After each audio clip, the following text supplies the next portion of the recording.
originates live with the NBC television network.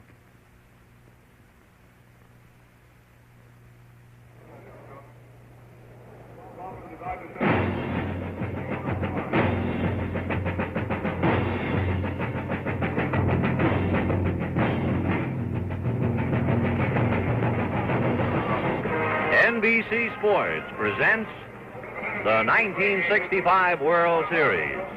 From Dodger Stadium in Los Angeles, California, the Minnesota Twins meeting the Los Angeles Dodgers. Brought to you by the Gillette Safety Razor Company, maker of the slim, adjustable razor. The Gillette Super Stainless, the totally new Gillette Super Stainless blade.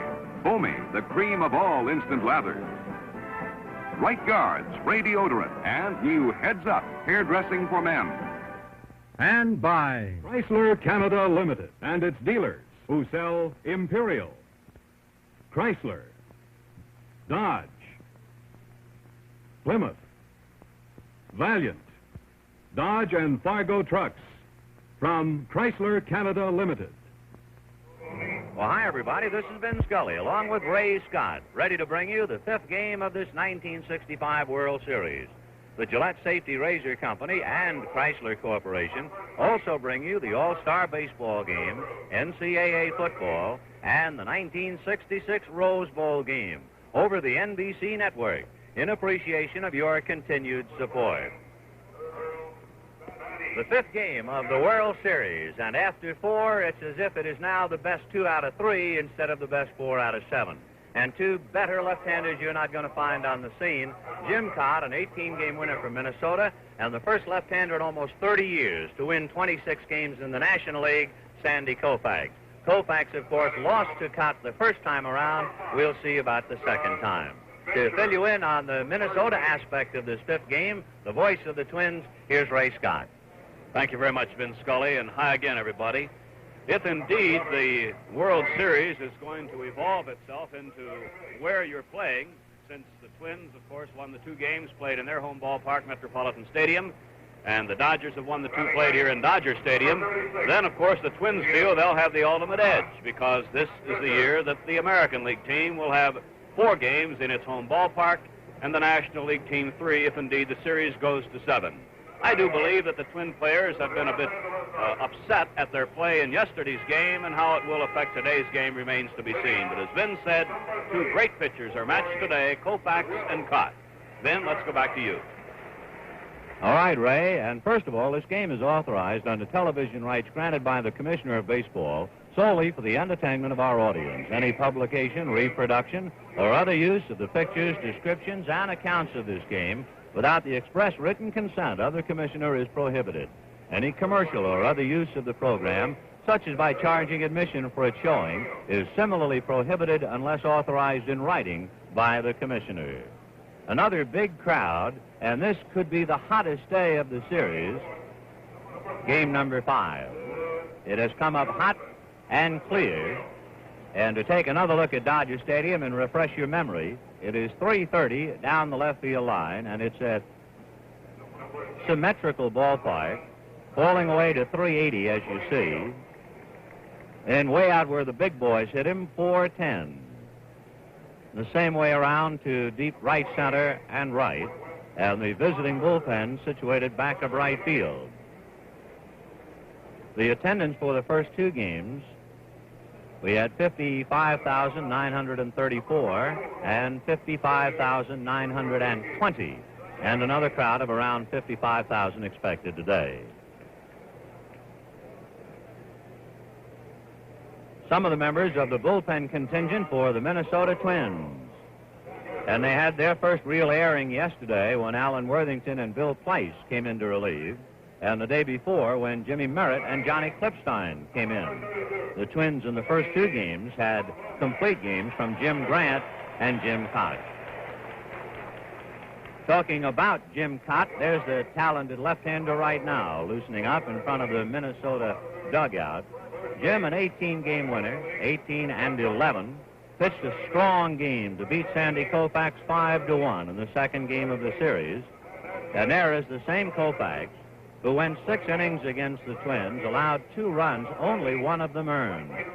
Sandy in World Series competition is 2-2, and both of his defeats, he allowed only 1 earned run. He lost to the Chicago White Sox 1-0, and then, of course, the final score of the game with Minnesota, 5-1.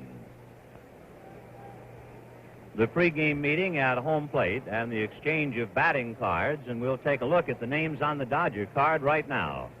Leading off, the shortstop, Maury Wills. Jim Gilliam at third base. Willie Davis hitting third in center field. Lou Johnson in the cleanup spot against left-handers in left field. Ron Fairley in right field.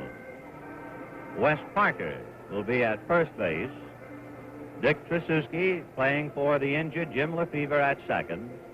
Johnny Roseborough going all the way behind the plate in the series, and Sandy Koufax, the pitcher.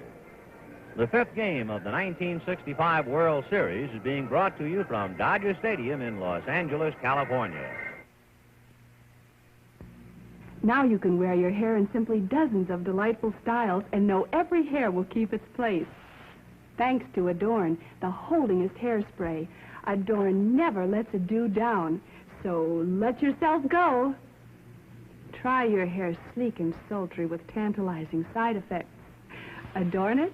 Forget it. Adorn never lets a dew down, or be demure as a dimple. Style it sweet and simple. Adorn never lets a dew down. And because Adorn works invisibly, all the natural luster, all the softness and highlights shine through. Your hair looks natural, acts natural, and feels natural. So try all the new styles. Have fun. Heap your hair high in a pyramid of swirls and curls. Adorn never lets a dew down. Adorn, the holdingest hairspray. The umpires have taken their respective positions, so we're very close to game time. So without further ado, here's the voice of the Minnesota Twins, Ray Scott.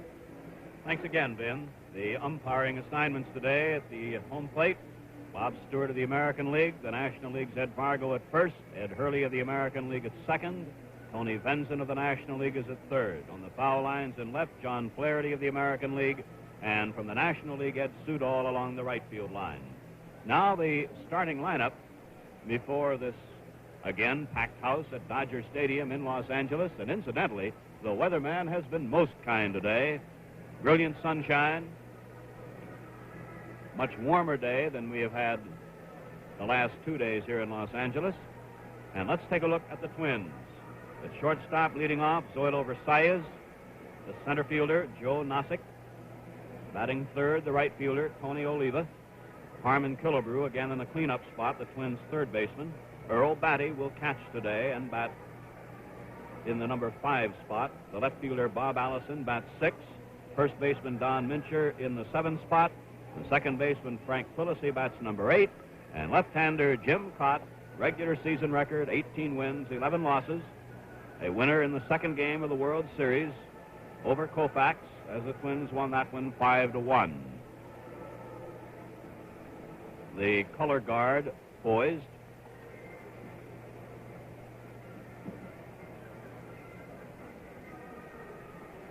If there is such a thing as having the advantage by playing at home, this World Series has certainly proven it. And in fact, the manner of play when in the confines of your own ballpark has certainly followed a parallel here, as the Twins won the opener 8-2.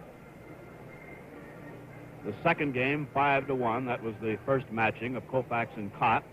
And then the scene shifted here to Dodger Stadium, and Claude Osteen came up with a brilliant 5-hitter, shutting out the Twins 4-0. Don Drysdale gaining revenge over Jim Grant, as the Dodgers won yesterday 7-2, and so the stage is set for the 5th game of the World Series. The color guard out in the outfield right now. From our center field camera, our national anthem today will be sung by Eddie Fisher. The color guard is from the United States Air Force Station of Los Angeles. Both Koufax and Cott are continuing to warm up. We've had a very interesting variety as far as those throwing out the first pitch. For example, for this fifth game today, the younger generation will be represented. A pitcher for the Long Beach Pony League champions, Craig Swan, will be throwing out the first ball today. In fact, we had one game in the World Series where, because of the weather, there was no first ball thrown out. The governor of Minnesota apparently decided that wet weather and cold weather, cool weather at least, was not his dish. Here's the announcement now on the public address system that radio and television recording star Eddie Fisher will sing our national anthem. We invite you to join us.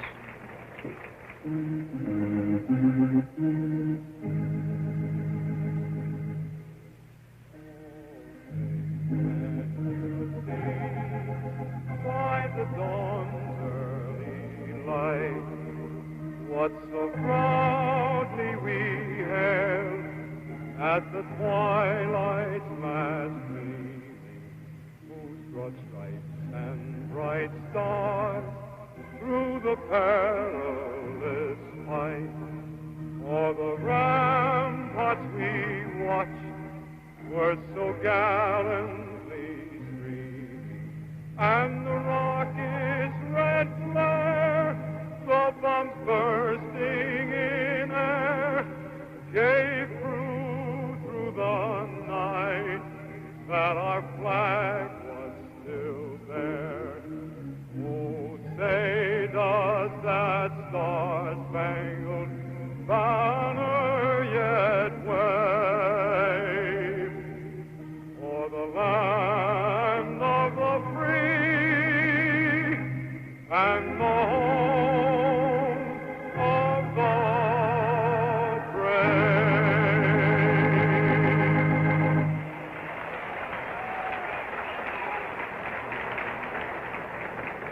So on this perfect afternoon, the fifth game of the World Series will be played. Young Craig Swan is being introduced, and the crowd being told of his pitching exploits, which included a no-hitter, and so he and Sandy Koufax have something in common. Koufax has completed his warm-up chores. Jim Cott is still throwing up. Craig Swan, pitcher for the Pony League champions from Long Beach, California.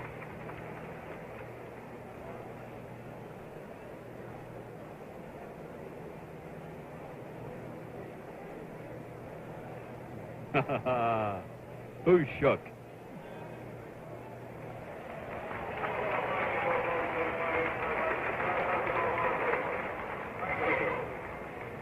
We pause briefly for station identification.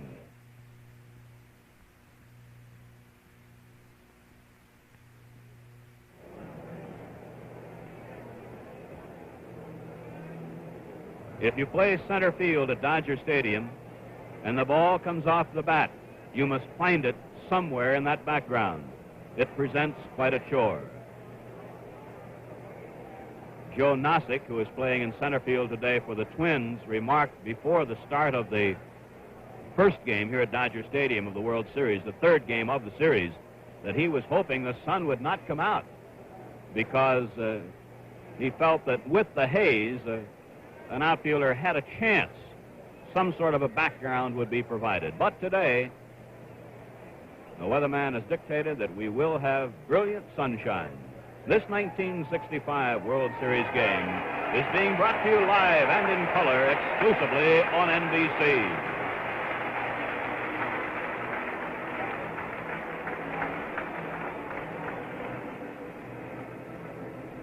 A look now at the Dodgers in the field. At first base, Wes Parker. Dick Tracewski at second. Maury Wills at short. Jim Gilliam at third. Lou Johnson is the left fielder. Willie Davis in center. Ron Fairley in right. John Roseborough the catcher. And on the mound, Sandy Koufax. Twin coaches, Jim Lemon getting in position at first. And Billy Martin is at third.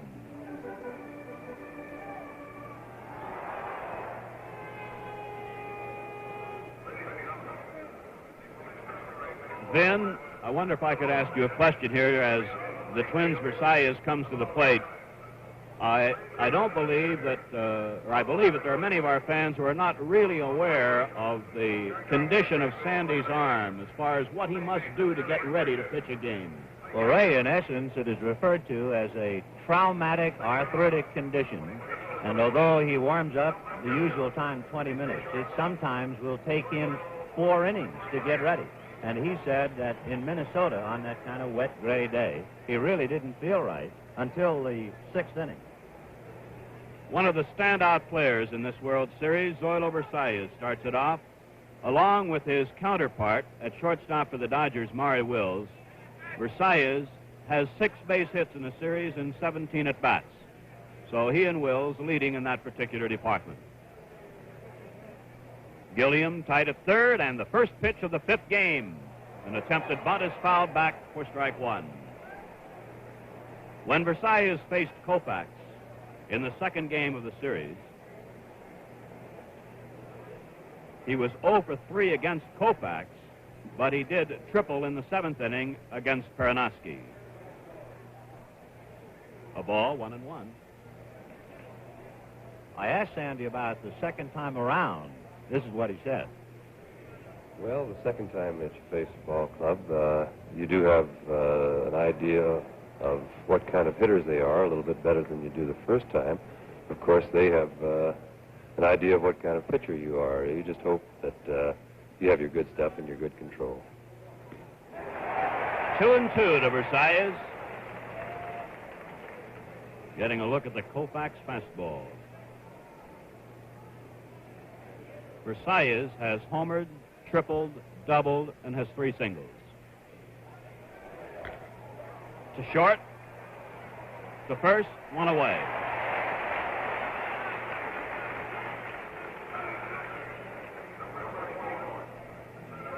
The Twins center fielder, Joe Nossick,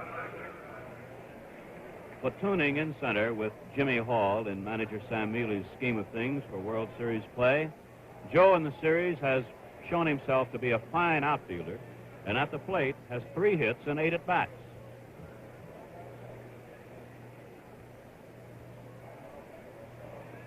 Curve for a strike. Nossick against Koufax singled, flied out, and sacrificed in the 2nd game of the series. Low, 1-1.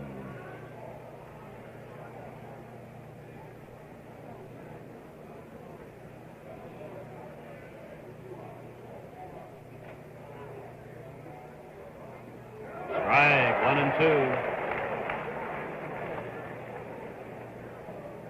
The Dodgers are 4-0 in Dodger Stadium in World Series play, and in Los Angeles overall, 6 of 7. Deep into the hole, the Wills off-balance throw in time.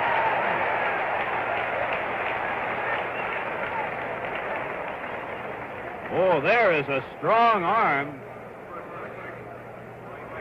Wills throwing off balance to get the speedy Nossick. And with 2 down, here is Tony Oliva. Oliva, 3 hits, 16 at-bats in the series, including a home run yesterday. Oliva doubled in 3 trips and knocked in a run in the 2nd game of the series when Koufax was pitching. Oliva inevitably digs in at the plate, physically. That back foot is right on the line. Low, ball 1.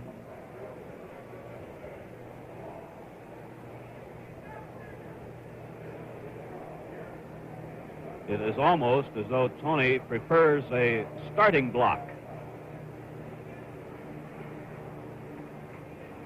Gilliam is playing him very close to the bag at third.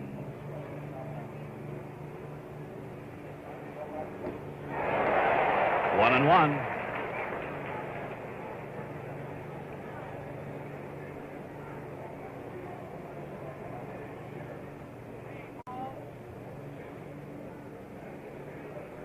In the second game of the series, Koufax retired 7 Twins before the Twins came up with a base runner, and that was on a walk.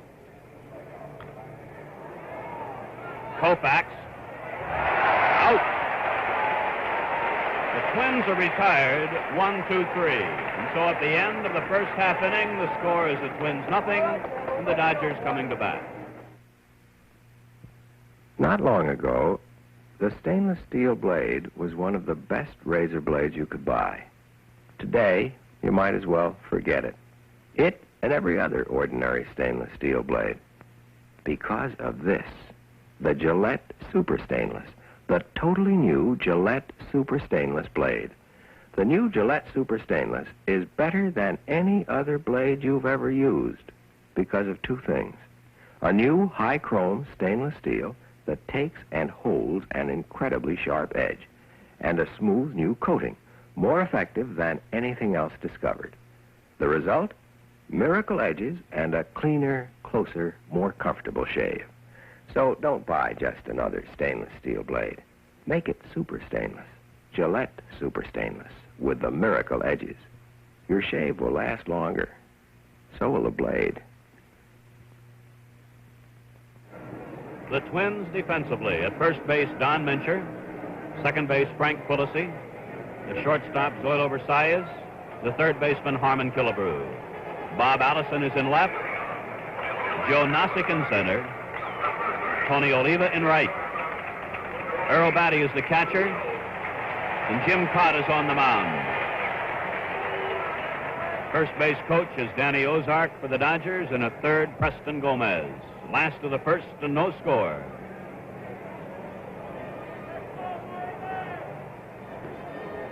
Strike 1. Wills, 6 for 17 and 2 runs batted in.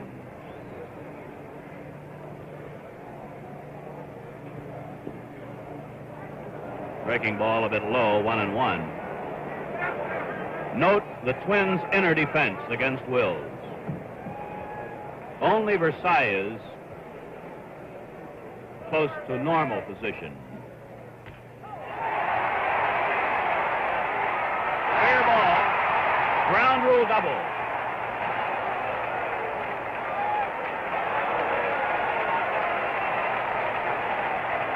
Wills now is the first player in the series with 7 hits.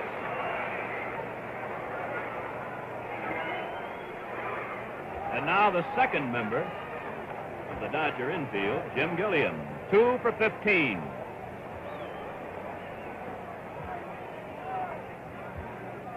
This is just about the maximum Dodger threat. Wills on second, nobody out, and Gilliam up. Ball 1. The Dodgers did not get a hit off Cott until the 5th inning of the second game of the series.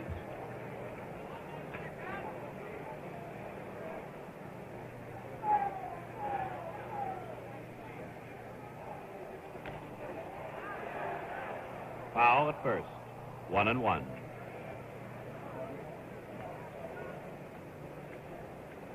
Wills has stolen 2 bases.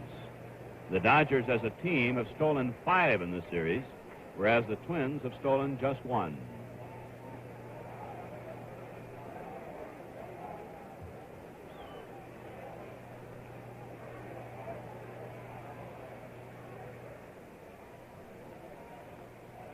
Cott is rated as one of the real top competitors.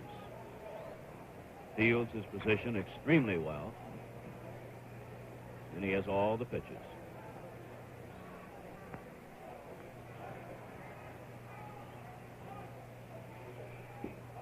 Ball 2, 2-1.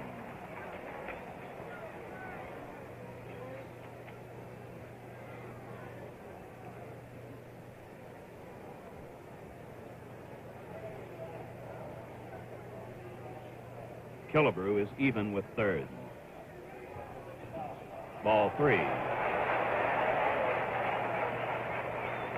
Cott walked 1 and struck out 3 while allowing 7 hits. First time around against the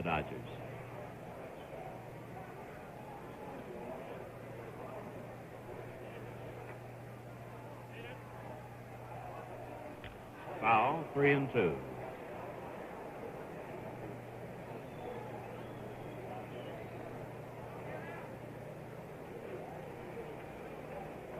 Cott in the regular season worked 264 and a third innings and struck out 154.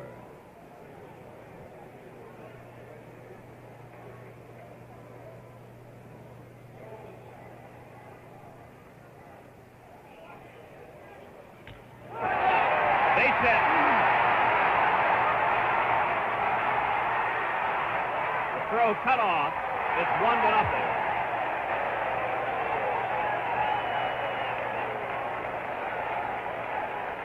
Here's what Jim Cott had to say about the way he intended to pitch against the Dodgers today. Regardless of the size of the stadium, I'm going to try to pitch the same type of ball game I did in Met Stadium last week. Over the first 4 games, the pitchers who have had the most success are those who have thrown strikes and stayed ahead of the hitters, and this will be my plan today. And so the Dodgers take a 1-0 lead. Gilliam has his first RBI of the season. And here is Willie Davis. 4 hits, 16 at-bats in the series.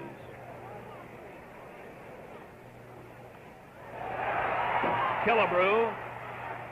And the ball beyond Quillisi. Gilliam is around third. Davis at third. It is 2-0.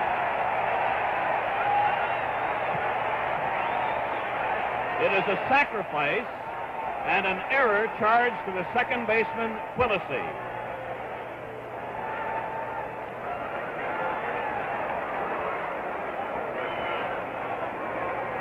And so the Dodgers have a 2-0 lead. On third base is Willie Davis, still nobody out, and here is the left fielder, Lou Johnson. And the Twins are going to start warm-up activity in the bullpen.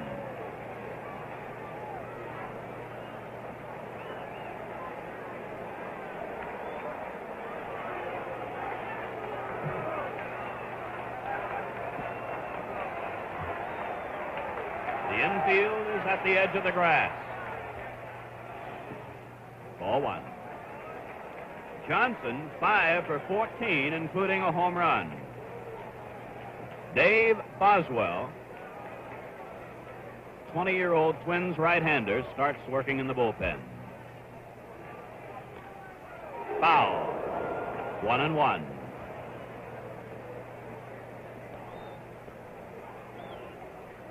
A double, a single, a sacrifice, an error, and the Dodgers have not only a 2-0 lead, but a runner at third with no outs, and Versailles decides it's time to talk to Jim Cott.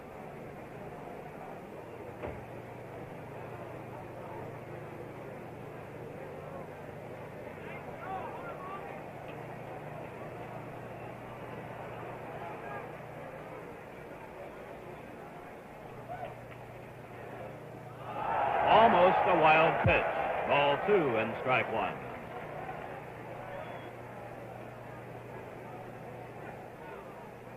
Willie Davis at third.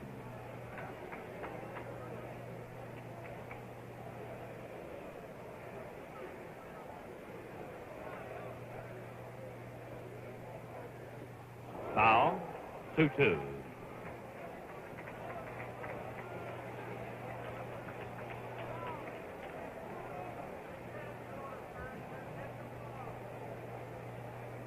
Twins outfield well around to the left.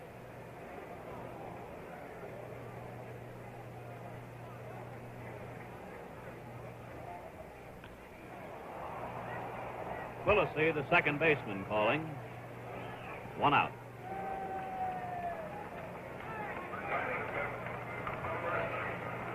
And now Ron Fairley. His single yesterday knocked in 2 runs and moved the Dodgers from a 3-2 lead to a 5-2 lead. In the series, 5 hits, 16 at-bats, and 4 runs batted in. Earl Batty is conferring with Cott. 2-0. I'd like to pass along our good wishes to all those in Canada who are today celebrating Thanksgiving. Lefty Jim Cott, with his team trailing 2-0 in the last of the second, faces the bottom third of the order: Trzaskowski, Roseboro, and Koufax. Ball 1. Trzaskowski, the Dodgers' second baseman, hitless in 6 at-bats. He replaced Jim Lefevre, who came up with a severely bruised foot and has been unable to play since. I beg your pardon, I said 0 for 6. Trzaskowski's 0 for 7. Safe. Versailles with a great play in the hole and just missed getting his man by an eyelash. The Twins shortstop.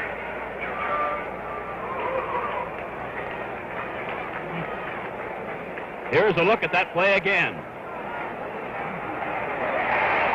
First base umpire Ed Fargo with a safe sign, and Trzaskowski is no longer hitless. The third hit off Cott, and here's Roseboro. Strike 1. Roseboro, 4 hits, 14 at-bats, 3 runs batted in.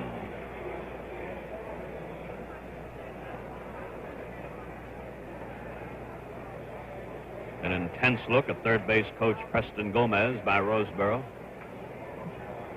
Mincher holding with the runner. Strike. Breaking ball outside corner at the knees. Roseboro says, wait a minute, look at that ball.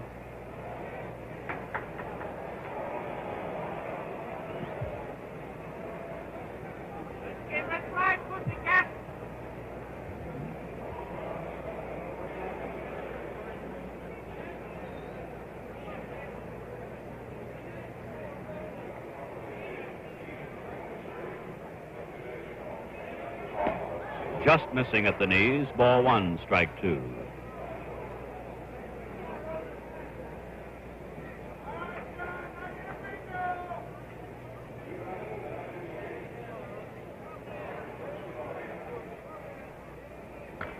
Fouled away.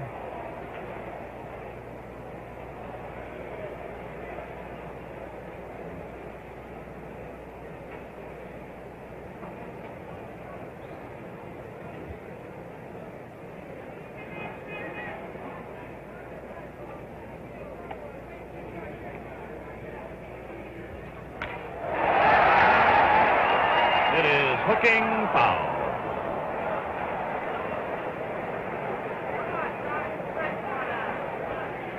The Dodgers have hit 3 home runs in this series. The Twins have hit 4.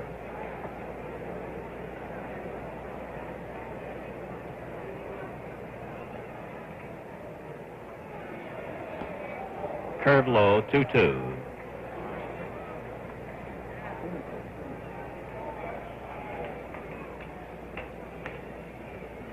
If a ball should be hit back to Cott, notice how he'll make his throw to second.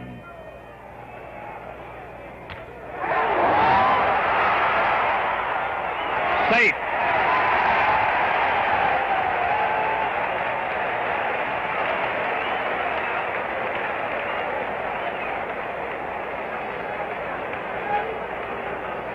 I did not think in terms of a line drive. But there you can see the play at second on the instant replay on the throw to Versailles. So runners first and second and nobody out. What I was referring to is the fact that despite Jim Cott being an excellent fielder, one of the very best among the pitchers, he has had trouble in making his throw to second base. And as a result, Jim over and again has said that after having this difficulty, he decided he would take his time and concentrate on getting just the head man instead of worrying about the double play. But that's down the drain now because there are runners at first and second, no outs, and here's Koufax. Almost thrown away. Versailles making a great save.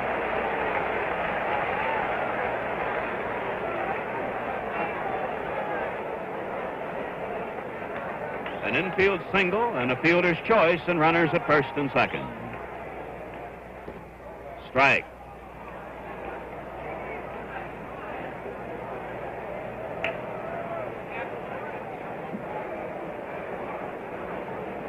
Koufax, as a batsman in the series, 0 for 2.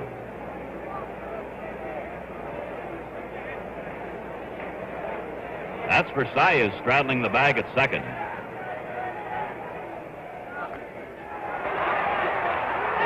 Batty could not quite get to it. Strike two.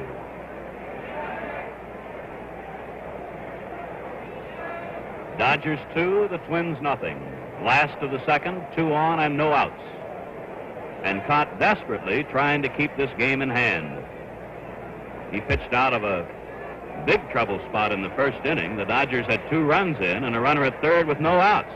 And he kept the runner nailed at third while retiring the last 3 men. Twins are still anticipating a bunt. Just inside, ball 1.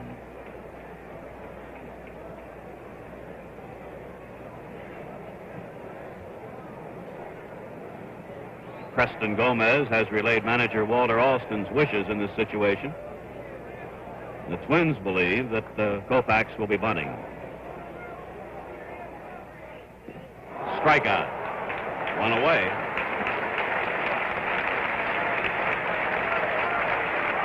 And to the plate comes Maury Wills. 7 hits, 18 at-bats. Doubled in the first inning and scored on Gilliam's follow-up single.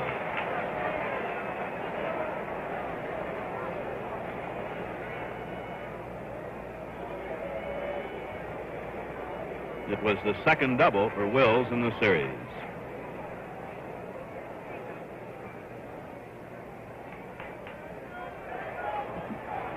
Runner to third, and he is out. Trzaskowski out. Roseboro in at second.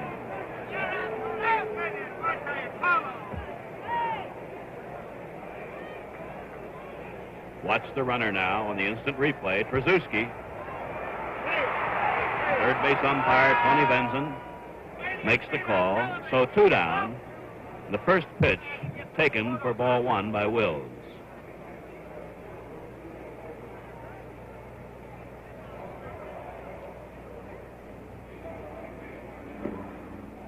Ball 2.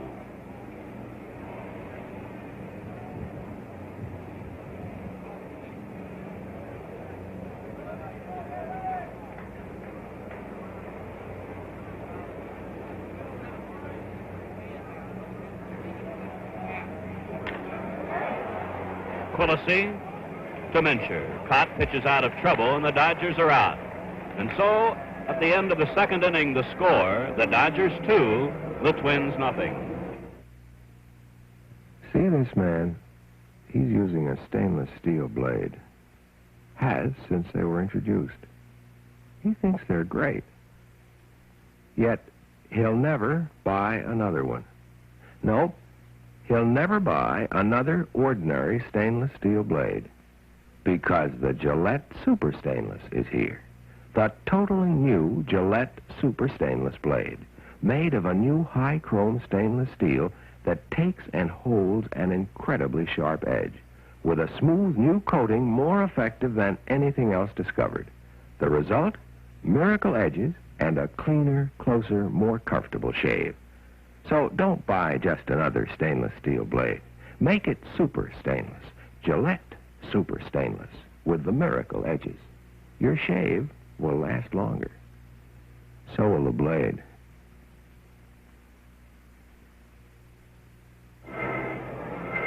Bob Hope, Roger Miller, and Mary Tyler Moore join Andy Williams tonight at 10, 9 Central Time on the Andy Williams Show, immediately following Dr. Kildare in color here on NBC.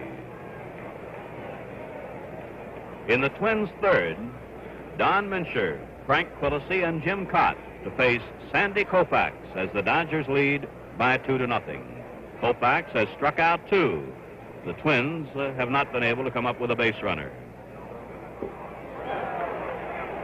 Mincher, 3 hits, 14 at-bats. Singled in 3 trips against Koufax first time around. Strike 2.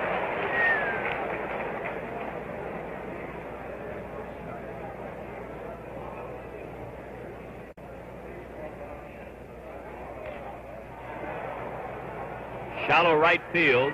Willie Davis coming in, and the center fielder will make the catch in right center.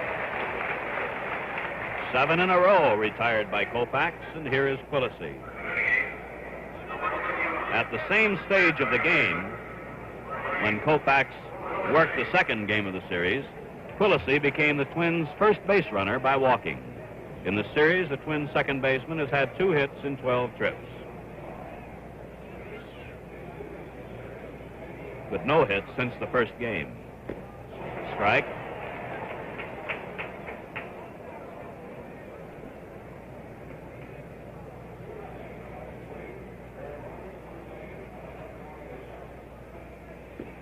Outside, 1-1.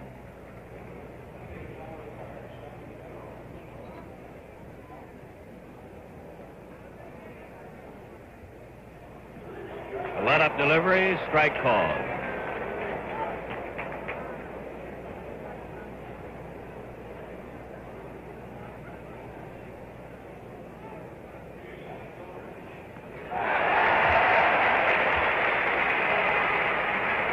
Strikeout number 3.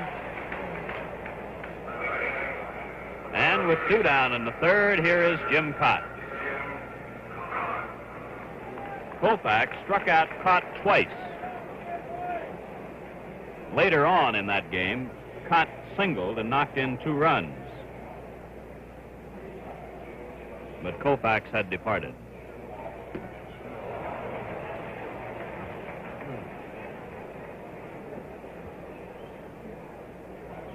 Cott likes to bunt for a base hit. Strike 2.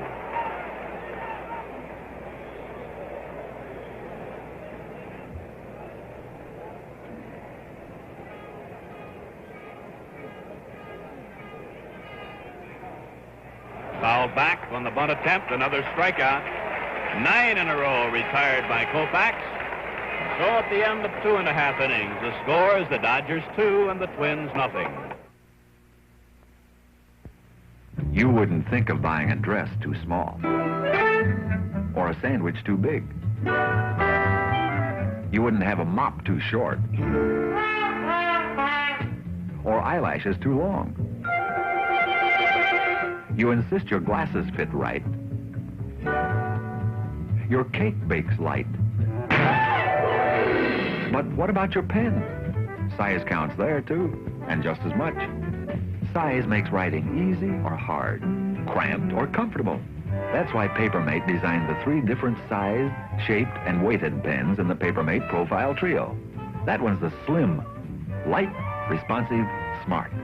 That's the husky, real heft and weight, substantial. And the regular, average size and weight, the one most people like. 3 pens, 3 sizes, shapes, and weights. The Papermate Profile Trio. Pick the one that's right for you. Jim Gilliam had some thoughts about the way Jim Cott would pitch to him today. Here's what he said. Well, the series is all even now, and it's been pretty rough on me up to that plate right now. This Cott pitched me pretty good the last time I faced him, but I hope to have better success with him this time. In Minnesota, he moved the ball around on me pretty well. He was in and out, down and in. He just pitched me very good in Minnesota. Gilliam singled off Cott in the first inning and knocked in a run. Strike on the breaking ball.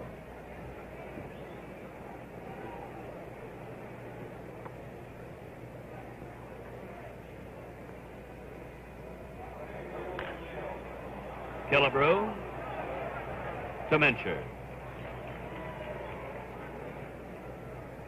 If it is true that a pitcher thrives on trouble, then Cott's one of the thrivingest pitchers in a long while. He's had nothing but trouble today. Pitched out of a big trouble spot in the first inning and another jam in the second. Here's Willie Davis. Willie up to sacrifice in the first inning, wound up on third base when Killebrew's throw on his sacrifice attempt got away from Frank Quillisi. There's a base hit to right. And for Davis, his 5th hit in the series.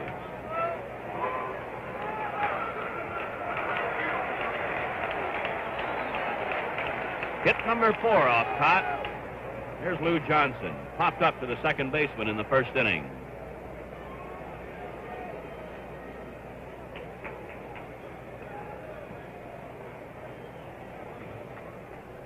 Runner going.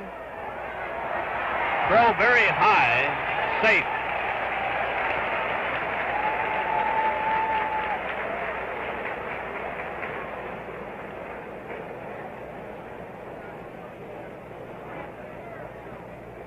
Want to watch it again?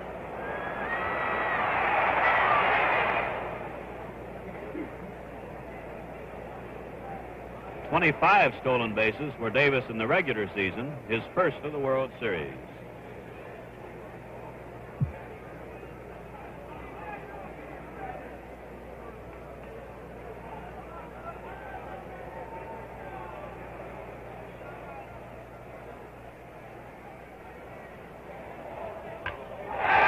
Base hit. Davis scores, and it's 3-0.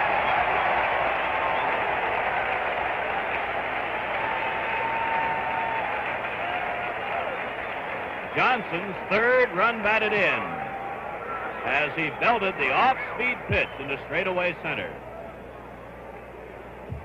So the Dodgers have a 3-0 lead, and with one out and Johnson on first, here's Ron Fairley. Sent a fly ball to shallow right in the first inning.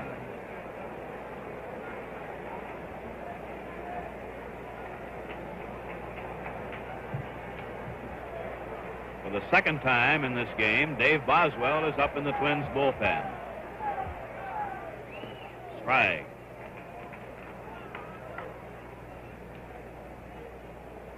Boswell has a very important date coming up on Saturday. He'll be married.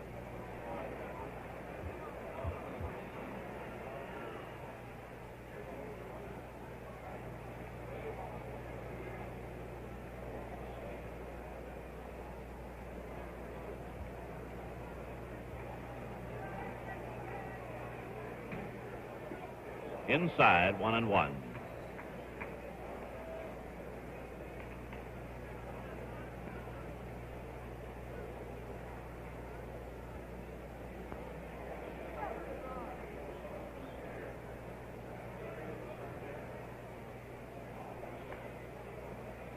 Runner going. Base hit. Johnson at third, being waved in. 4-0.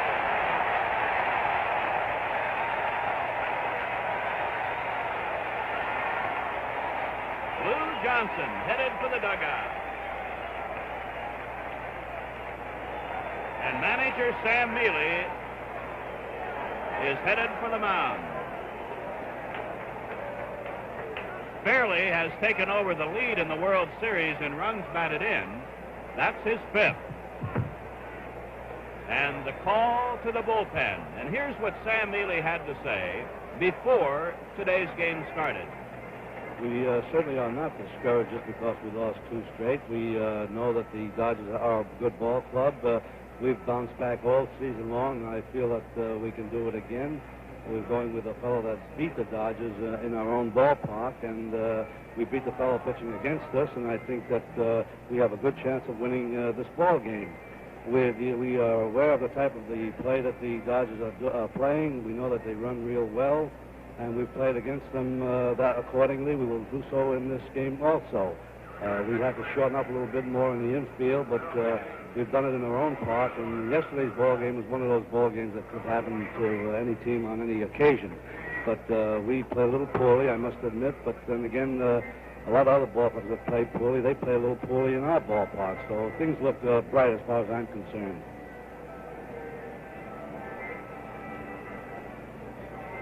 Dave Boswell, 20 years old, takes over from lefty Jim Cott.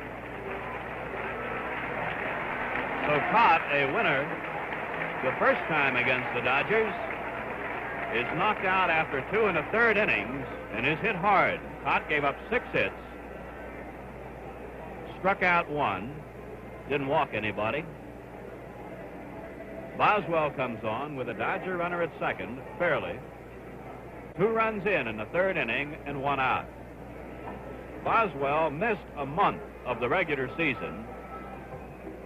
He had an attack of mononucleosis. He won 6 and lost 5, and in 106 innings allowed only 77 hits. He had some trouble with his control, walked 46, struck out 85. His earned run average was 3.40. He has a fine fastball, and he throws a great change. And I'd like to make a correction right now while young Boswell is warming up. Earlier, we said that on the Andy Williams show tonight at 10 that you could watch Bob Hope, Roger Miller, and Mary Tyler Moore. Not so. You can watch them at 9 Eastern and 8 Central Time. That's the Andy Williams show right after Dr. Kildare in color here on NBC.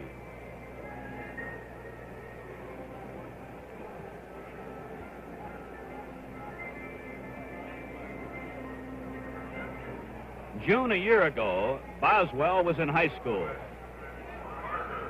This is his 2nd year in baseball. And he faces Wes Parker, thrown out by Cott on a good fielding play in the 1st inning. So Boswell will try to stem the flow of Dodger runs as it's 4-0 Los Angeles. Strike 1, the fastball.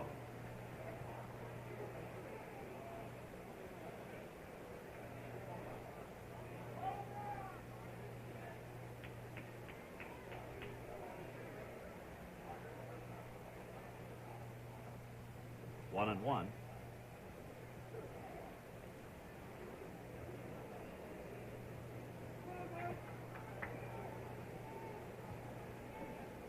Fairly at second.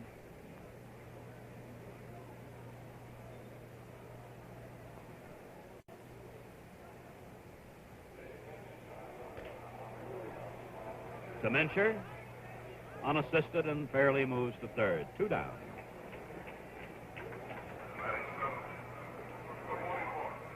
The second baseman, Dick Krasuski, comes to the plate, an infield hit in the 2nd inning.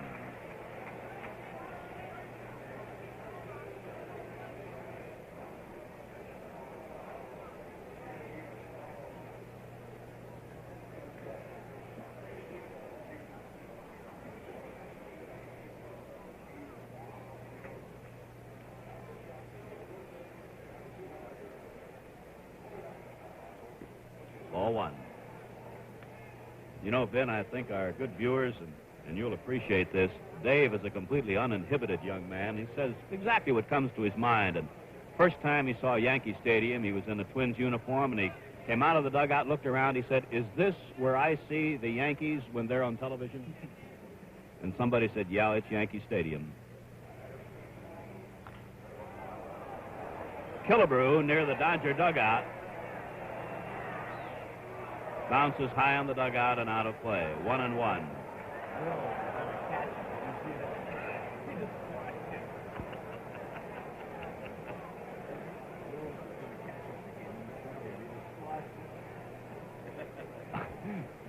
Then just catch Killebrew in case he made that fatal step into the dugout was Maury Wills. And if I've ever seen a mismatch based on weight, it's Killebrew being caught by Wills. Ball 2, strike 1.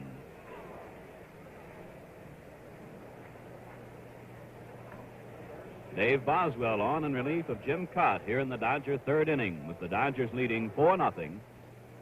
Runner at third, Fairly. 2 out, and the batter, Krasuski.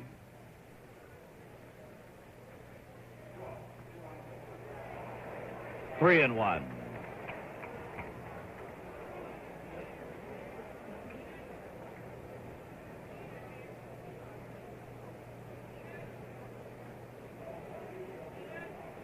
Ron Fairly edging away from third.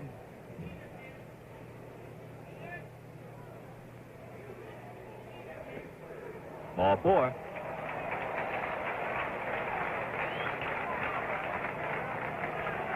So with Dodger runners at first and third, here's John Roseborough.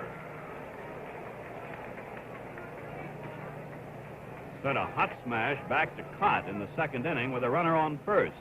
Cott had trouble for an instant finding the ball, and his throw to second was late.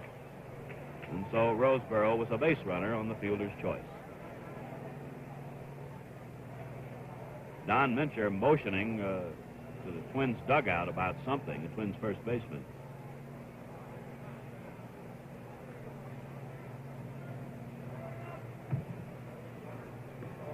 Strike one.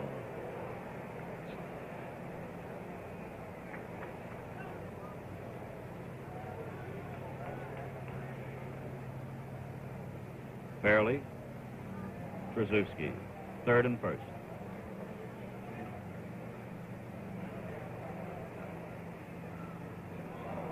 Breaking ball inside, 1-1.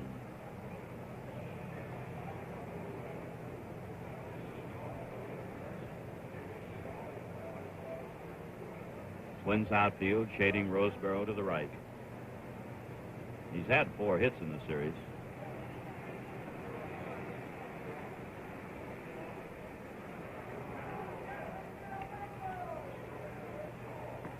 Fastball outside, 2-1.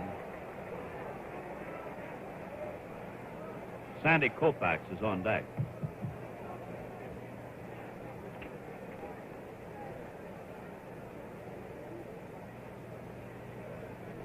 Sandy.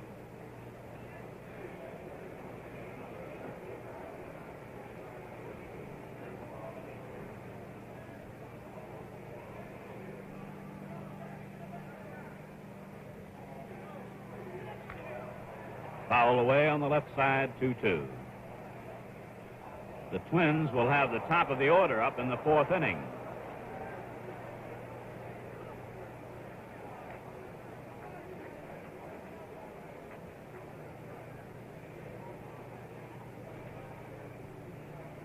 Fairley, who doubled, is now up third.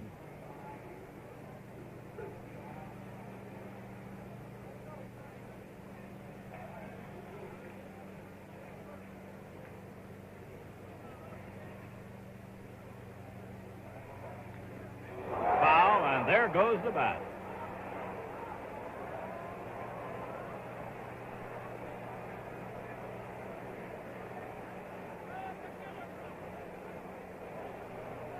Count holds at 2-2.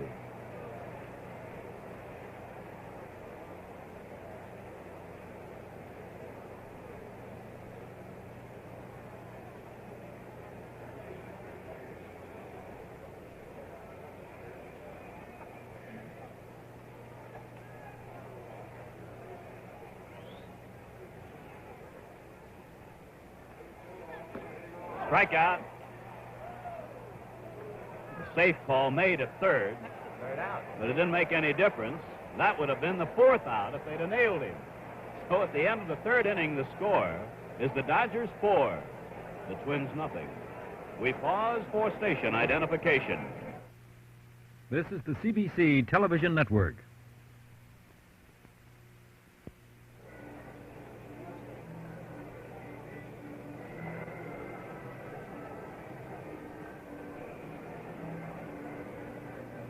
Packed house and a beautiful day in Los Angeles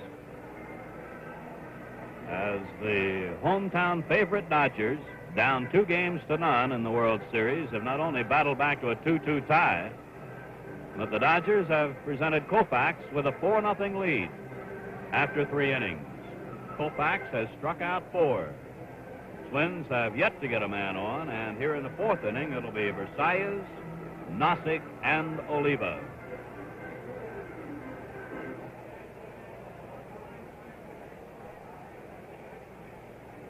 Versailles grounded out short to first in the 1st inning. Was tied with Maury Wills for most hits in the series at the start of the game, but Wills has doubled and now has 7 hits. Johnson has 6 hits now, Fairley 6.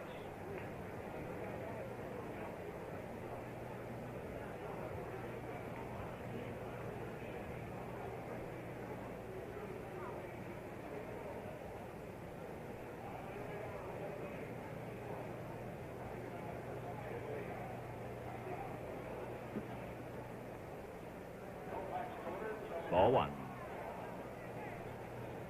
This 1965 World Series game being brought to you live and in color, exclusively on NBC. Strike 1-1. The only man to fashion 4 no-hitters, Sandy Koufax. Very high, ball 2, 2-1.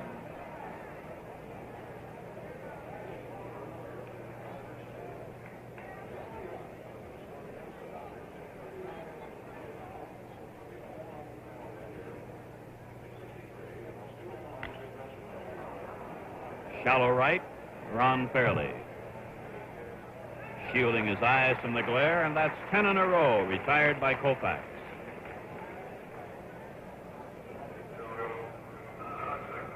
Ben, if you don't mind, I wonder if you'd repeat a comment you made between innings about when a man is great, as Koufax has proven himself to be in his particular art, of how much is expected of him. For example, when the count went to ball 2 and no strikes on Allison. Yeah, they groan here like something's terribly wrong.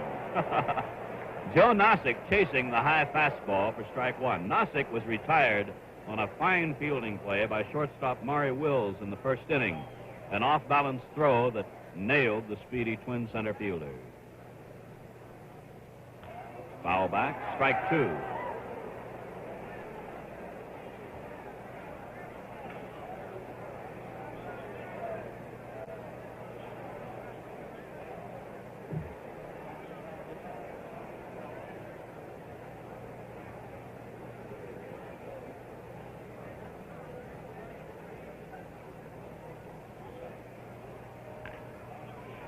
To short, to first, 2 down.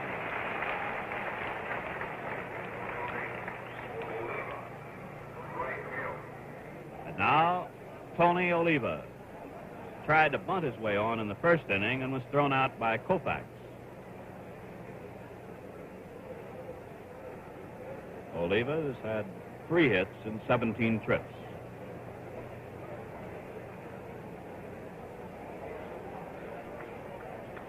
Tony's the first American leaguer to win consecutive batting championships since Ted Williams. Strike 1.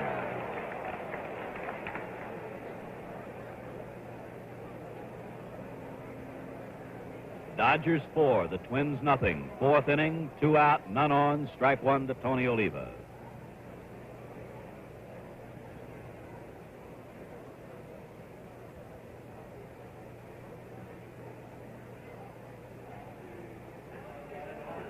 Strike.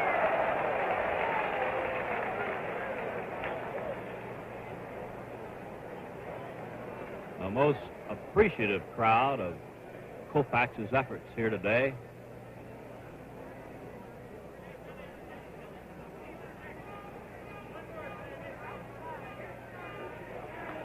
Foul away.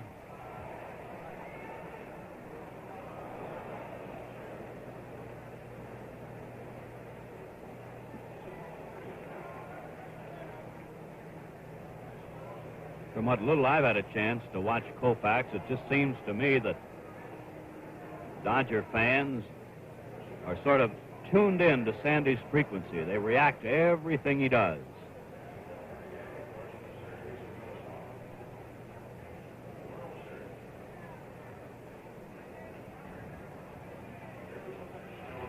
Foul.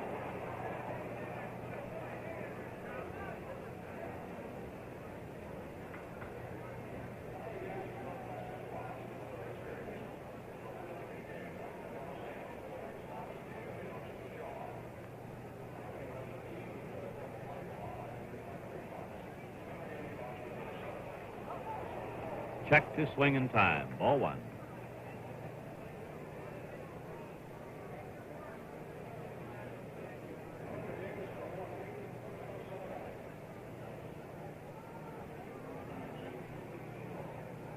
Koufax struck out Killebrew and Allison in the second. Quillisi and Cott in the third. Cott trying to bunt his way on, fouled back the third strike.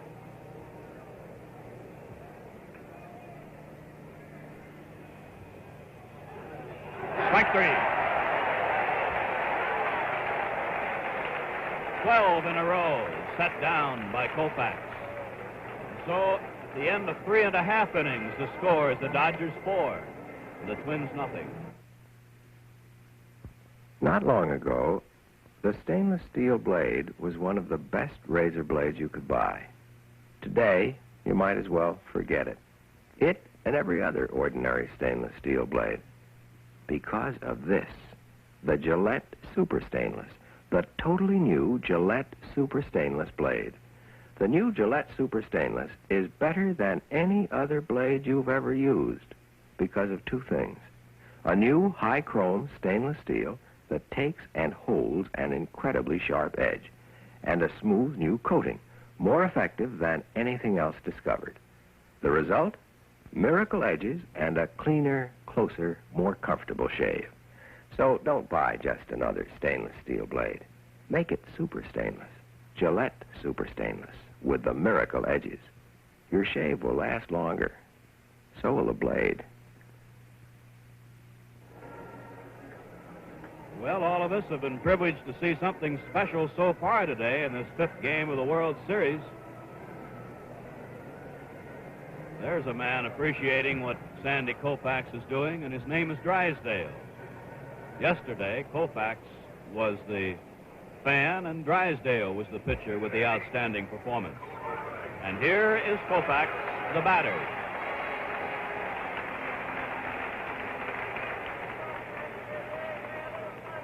As a batsman in the 2nd inning, struck out.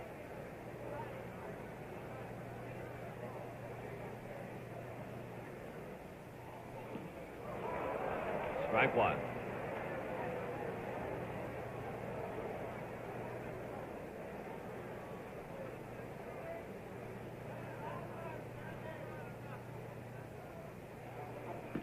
Strike two. The Twins pitcher is Dave Boswell. Came on in the 3rd inning in relief of starter Jim Cott.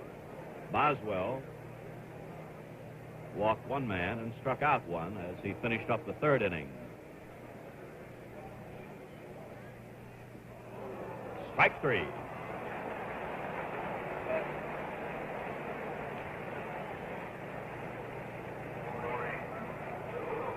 Koufax just sort of nodded his head as if to say, a very fine pitch, young man.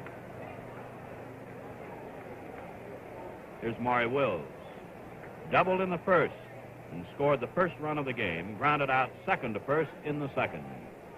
The Dodgers have a 4-0 lead, seeking a sweep here in Dodger Stadium. Versailles, safe.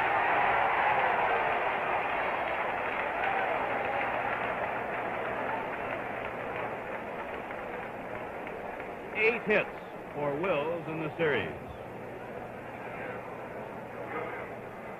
Want to see it again?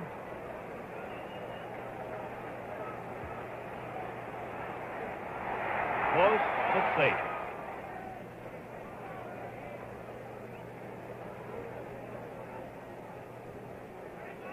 Wills has stolen 2 bases in the series. With one away, the batter is Gilliam. Batting from the right side against Cott, singled and grounded out. His single knocked in a run, and you can hear the crowd chanting to Wills. They want to see him go.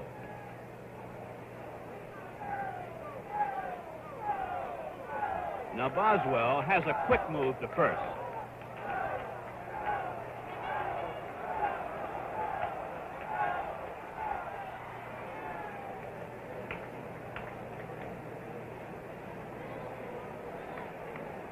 To the best of my knowledge, this is the first time that Wills has had a look at Boswell and vice versa. So a few things are being checked out.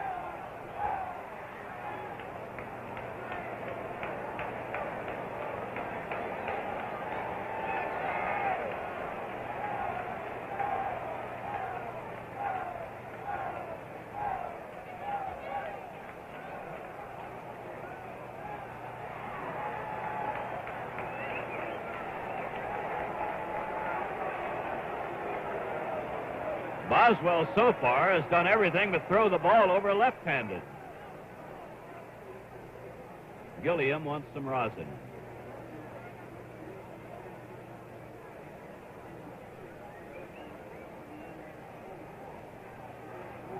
In Boswell, the Twins believe they have a real nugget. They think he can be one of the good ones.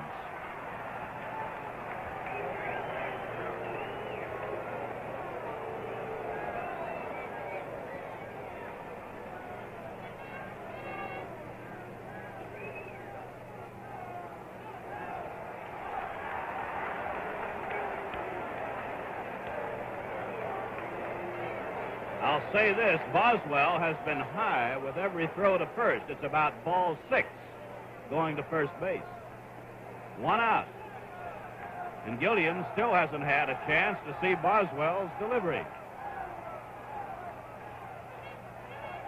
And the runner goes. Ball into center field.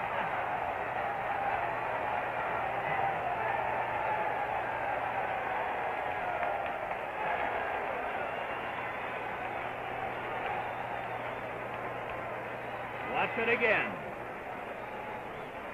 It was a good throw, except that it was high. Had the ball been held, it would have been close. A Dodger Club record for steals in a World Series has just been set. 7 in 7 games in 1947. And a man to the name of Pee Wee Reese has just been tied. Outside, 1-1. The first pitch, a strike to Gilliam.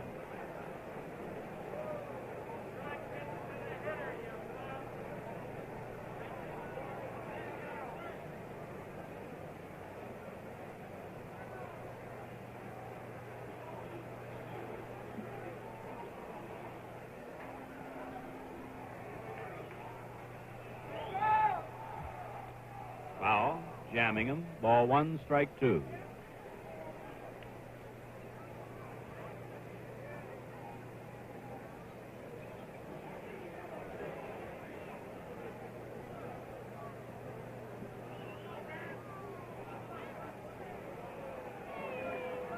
Twin players have a great appreciation of Maury Will's tremendous skills as a base runner.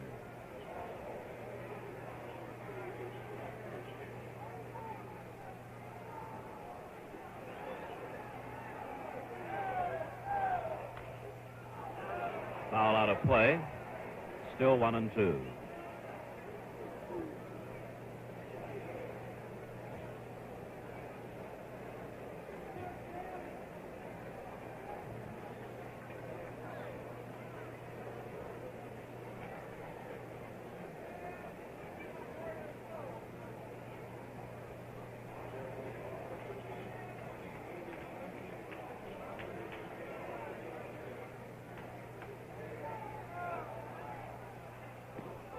Just a bit high with a let-up delivery, 2-2.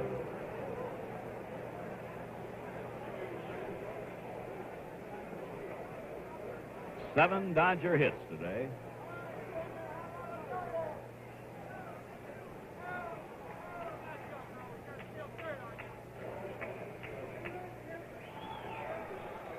Will he try to go to third?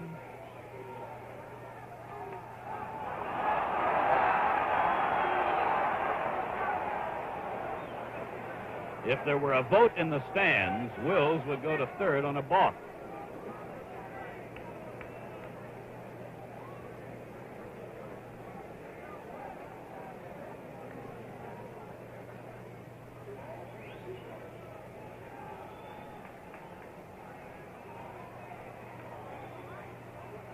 I doubt that there's ever been one man who has worried so many. Base hit. It is 5-0.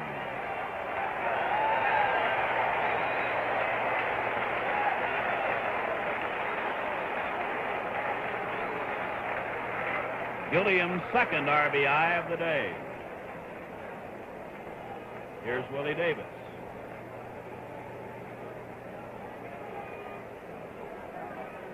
Base runner in the first when He sacrificed, and Killebrew's throw escaped Quillisi.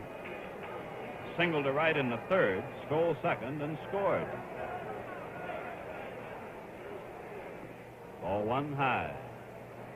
5-0, Los Angeles, last of the fourth. Gilliam on first, one out.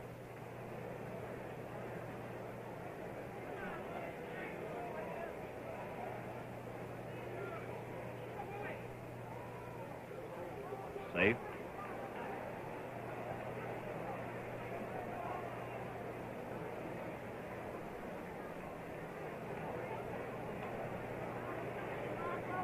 Killebrew in tight at third. Outside, ball two.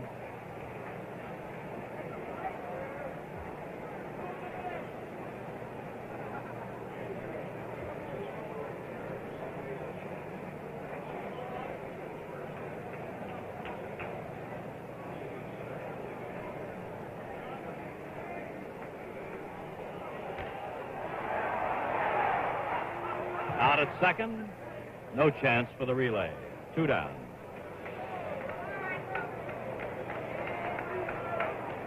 And here's Lou Johnson. Popped up in the first, knocked in a run in the third.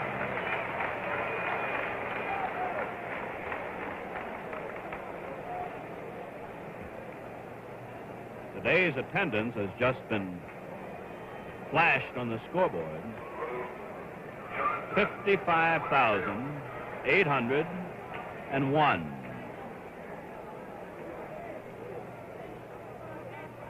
Just under yesterday's attendance by a little over 100. Ball one. The first day at Dodger Stadium, 55,934. 14 fewer yesterday. And 55,801 today for a total attendance. I'll give that in a moment. There goes the runner, and what a jump. Willie Davis crawling the last 20 feet.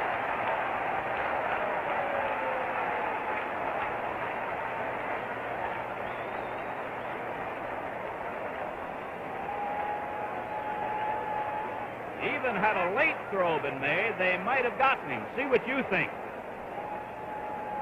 See him fall? I'm trying to figure out, Ben, what stroke he used there. Davis's second stolen base of the game. 1-1 to Johnson.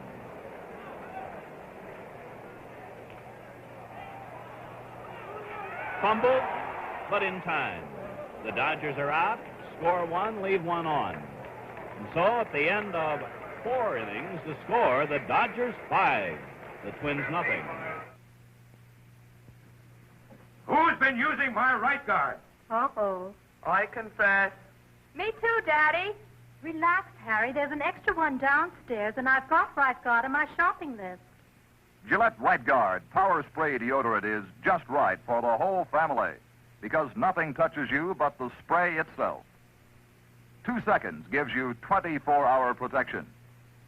Buy Right Guard in this new decorator container. Now another Gillette product. Try Gillette Heads Up, the new clean kind of men's hairdressing. The new clean kind of hairdressing that mixes with the natural conditioning elements of your hair and scalp, the way no greasy dressing can. So your hair looks naturally neat and handsome. Shampoo clean. Try Gillette Heads Up, the new clean kind of men's hairdressing. New Heads Up by Gillette, the people who know man best. Facts before today's game. Well, I really was impressed with Sandy's curveball when he pitched in Minnesota. He's got probably one of the greatest curveballs that I've ever seen from a left-hand pitcher, and of course he's got that real good fastball to go along with the good curve. Killebrew went down swinging in the second inning, one of 5 strikeout victims of Koufax. 4 inning totals, 5 runs, 8 hits, the Dodgers. No runs, no hits, the Twins. The one error in the game committed by the Twins. Strike one to Killebrew.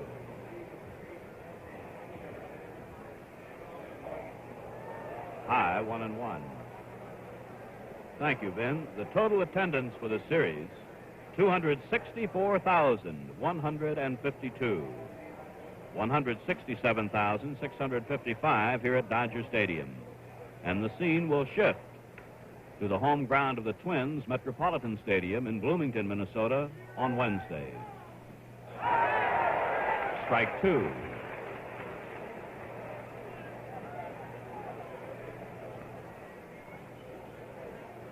Recall Killebrew in his pre-game discussion said he was impressed with the curve. Shallow center, and Davis lost it. But he got it and then dropped it. He lost the ball in the sun. And Davis is still on the ground.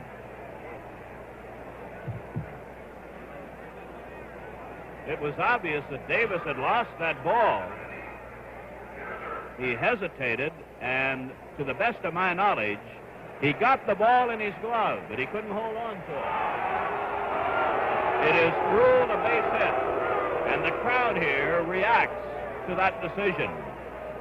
And there is the first Twin hit. A pop fly single to center. A ball that Willie Davis just plain lost.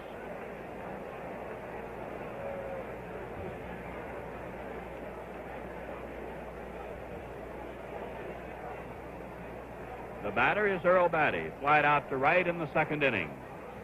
Base runner number 1 for the Twins. Maury Wills, out.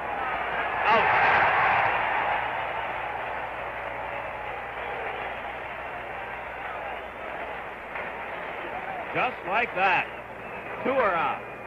And here's Allison, struck out in the second.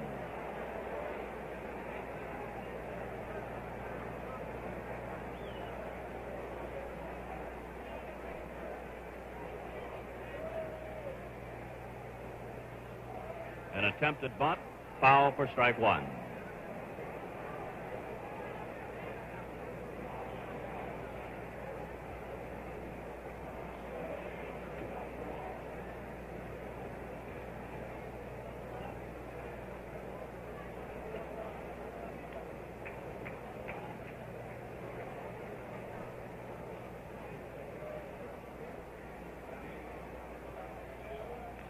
Foul, strike 2.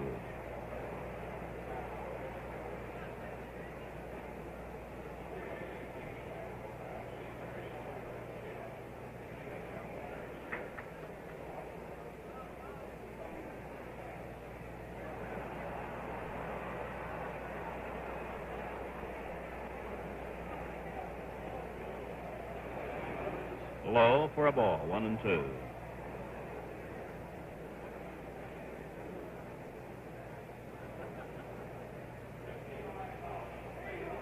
In the dirt again, 2-2.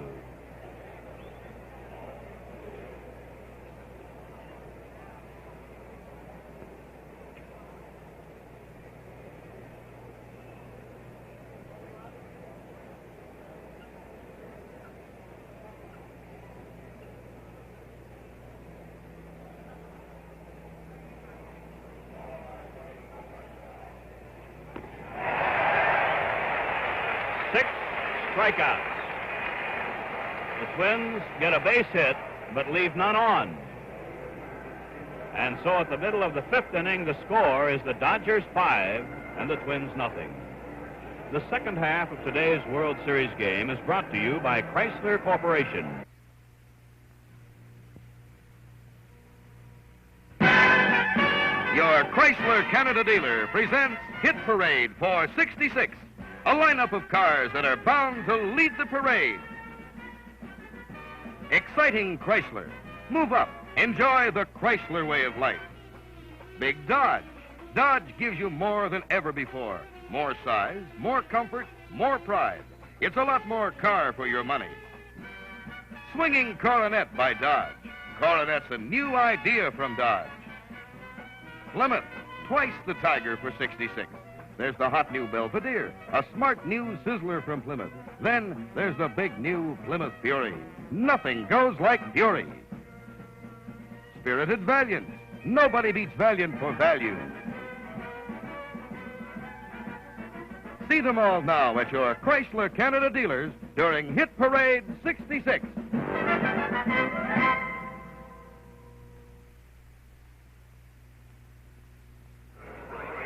We move to the last of the fifth inning, and here to take you along the rest of the way, the voice of the Dodgers, Vin Scully. And you know, Vin, and I don't know whether it's old hat for you or not, watching yet another masterpiece by Sandy Koufax, but as one who doesn't get a chance to see him very often, I just can't say enough about this game he's pitching.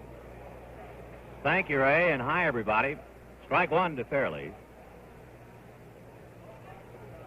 Fairley is flied to right and doubled, 1 for 2. 5 runs, 8 hits for the Dodgers. No runs, 1 hit for the Twins. 1 error. Way to the backstop. Well, Boswell, just a kid, can experiment. That's his second one he's had get away. 1-1.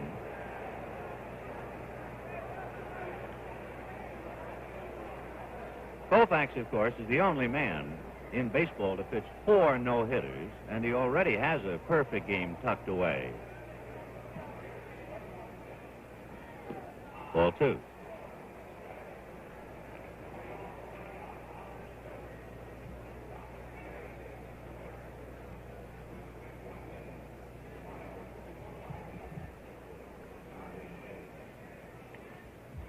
Two and 1. 2 and 2.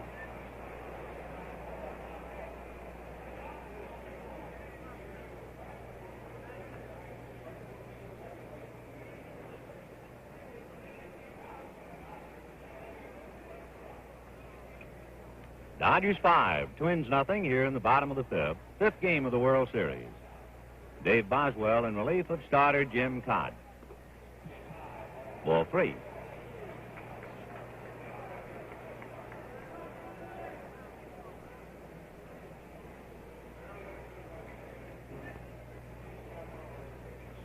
Parker on deck, followed by Trasuski.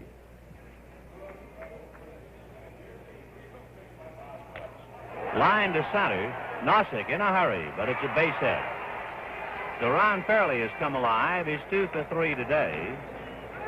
Fairley had 1 hit yesterday and a double the day before.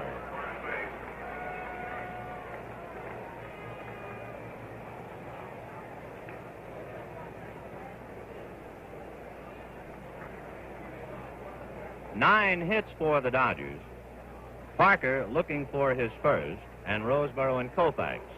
The other 6 men in the lineup have at least 1 apiece. Wills, Gilliam, and Fairley have 2 apiece. Ball 1.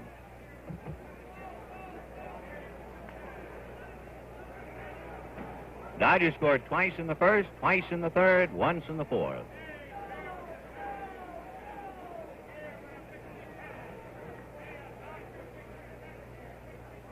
Killebrew in on the grass.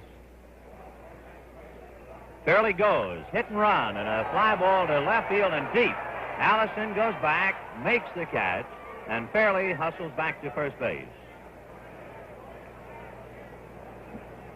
So playing hit and run, but Parker went the other way, fly deep to left. Give you an idea, that's very close to being a home run in Minnesota. Here's Trasuski.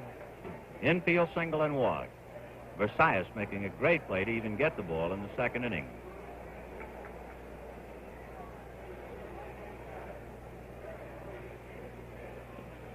Ball 1, throw to first, almost threw it away. Nice save by Don Mincher. We asked Girobati about whether his sore neck bothered his throwing, but he said no.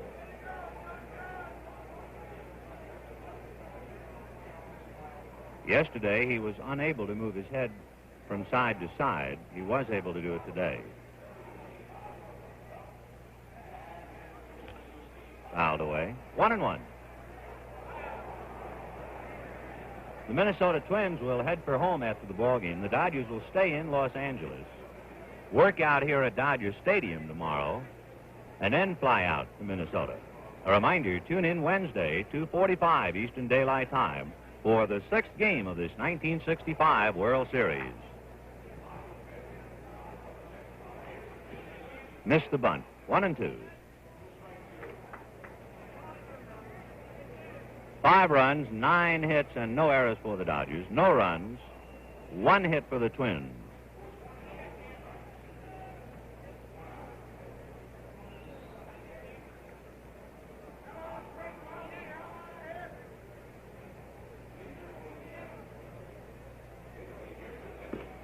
Two and two.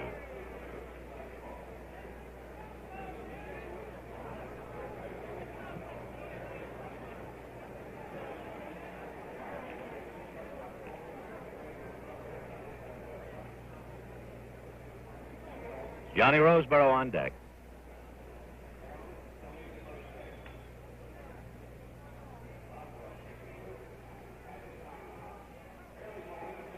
Slow curve missed. Ball 3. Now we'll see if the Dodgers play run and hit. Trasuski has a look at Gomez. Again, the difference between hit and run and hit. Hit and run, the batter is obligated to swing no matter where the ball is. Run and hit, of course, he is not. No reason to swing at ball 4.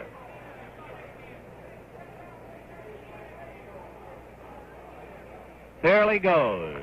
And a drive to left. Allison goes back, turns, makes the major leaguers catch.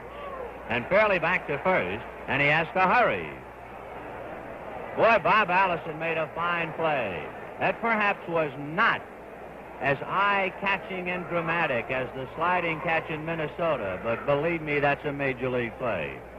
On a day like today particularly, Allison had to take his eye off the ball, go about 15 to 20 feet, turn and find it. And sometimes to find it here, you have to put an ad in the paper. That was quite a play.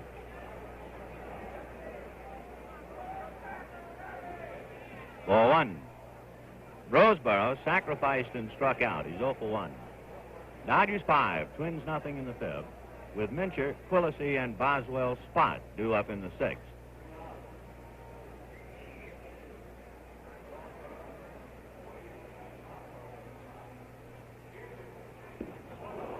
Johnny out in front of the off-speed pitch, 1-1.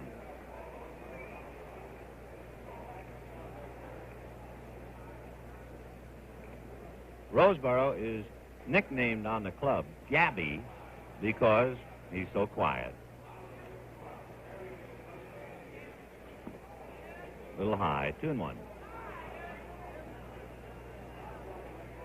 Young Dave Boswell has allowed just 1 run since coming into the game in the 3rd inning. Jim Cott went 2 1/3 innings, allowed 4 runs and 6 hits.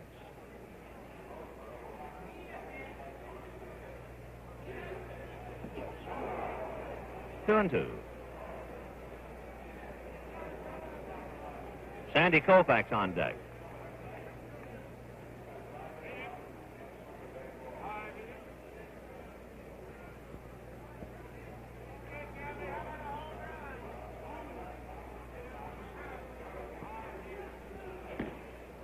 Ball 3. With 2 out, of course, Fairly will be going 3 and 2.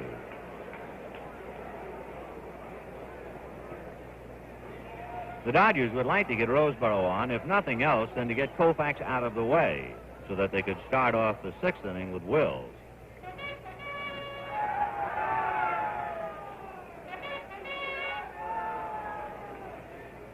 Dodgers 5, Twins nothing, 2 out, bottom of the 5th. Final game here, next stop, Minnesota.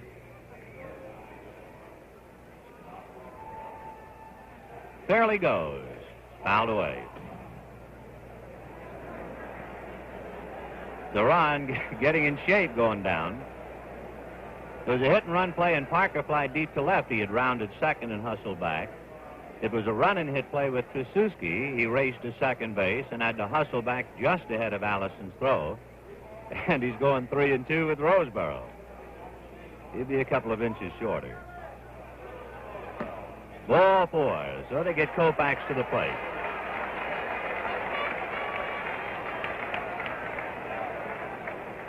Sandy will get an ovation. He owns this town.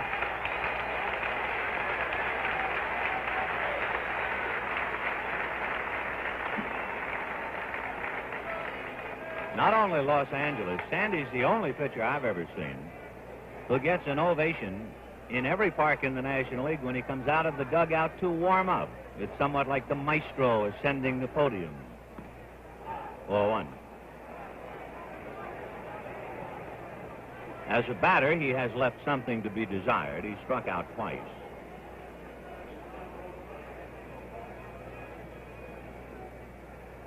Two out, 2 on, 5-0 Dodgers, bottom of the 5th. Foul ball.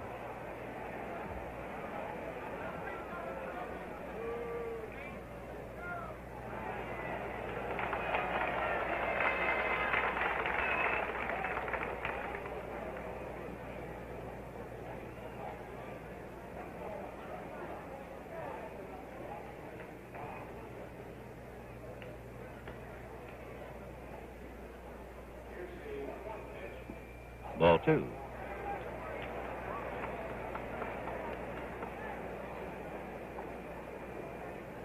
Boswell has not worked prior to today in the series. It's been a while since he has worked, so he might be tiring a little now.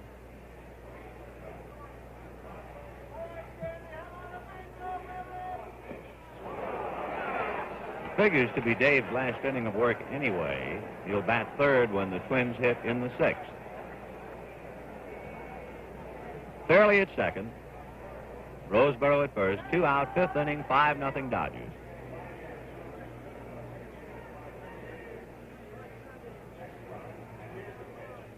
Ball 3. So the runners go again.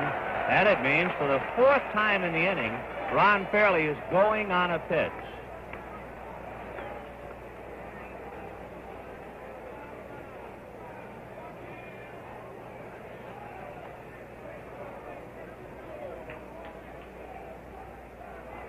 There they go. Strike 3 call. No runs a hit. The Dodgers leave 2, and at the end of 5 innings of play, the score, the Dodgers 5, the Twins nothing.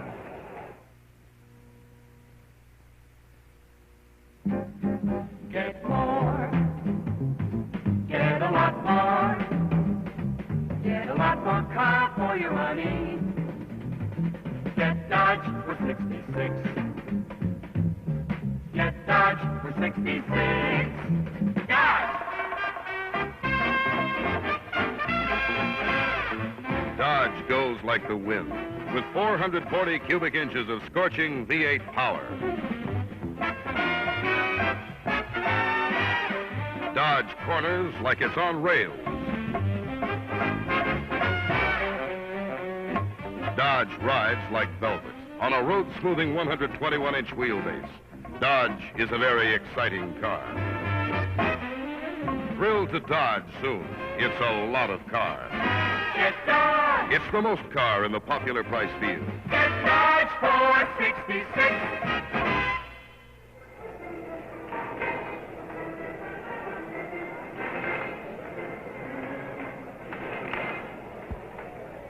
To the 6th inning, 5-0 Dodgers.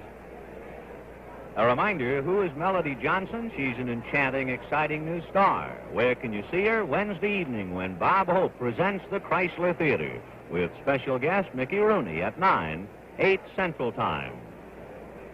Sandy Koufax has allowed 1 hit and has still faced the minimum of 15 batters in 5 innings. The hit, a fly ball that should have been caught. Willie Davis had no jump, lost the ball, as Ray pointed out, charged, and actually had it in his glove until he hit the ground, and then it squirted out.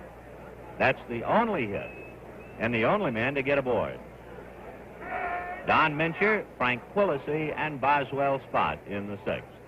Mincher flied to center in the 3rd. Breaking ball for a strike, 0-1. Koufax, on many occasions during the year, will start a game with either a good fastball or a good curve, but not the other. Missed, 1-1. Today, from the very outset, he's shown a good fastball and a good curve.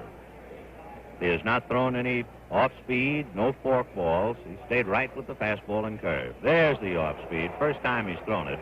Ball 2. You think back of his accomplishments, it's incredible that so many honors should come to one man as have come to Sandy Koufax. 4 no-hitters, including a perfect game. Most strikeouts in one game in a World Series, 15. Most strikeouts in the series, 23. 18 strikeouts in a regular game. Foul tip, strike 2. And today, he might have had another, except for the fly ball that was lost. Just missed with the fastball. 3-2. Sandy has struck out 6.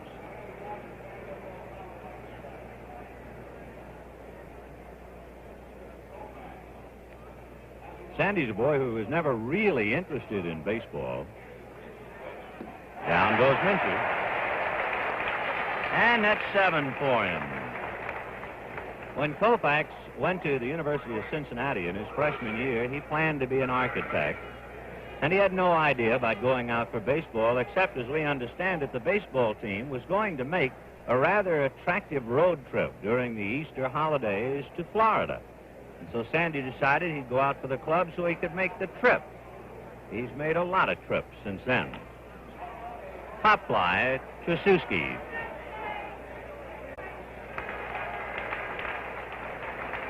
Two out, and Rich Rollins coming out.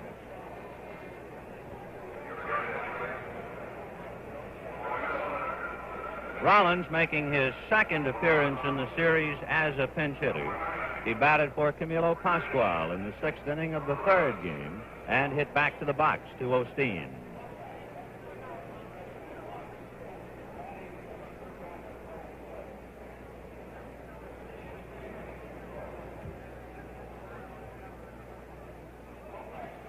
Bounced one. 1 ball and no strikes. The night that Sandy Koufax pitched the perfect game against the Chicago Cubs here at Dodger Stadium, the last inning, he threw harder than any human being I have ever seen throw a baseball, including Koufax.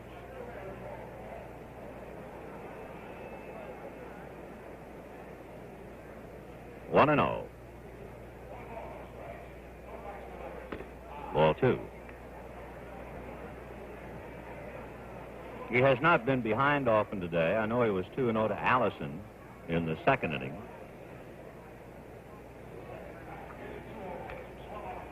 Two and 1. 55,801 looking at the 5th game of the World Series. For the Dodgers, there's no doubt who will pitch the 6th game. Claude Osteen. But for the Twins, ball 3.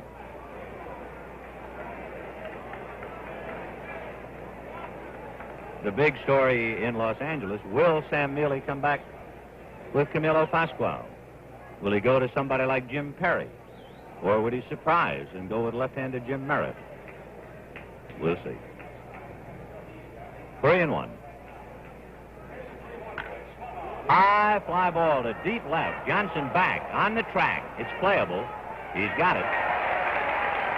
So they're out in order in the 6th, and the score at the end of 5.5 innings of play, Dodgers 5, Twins nothing.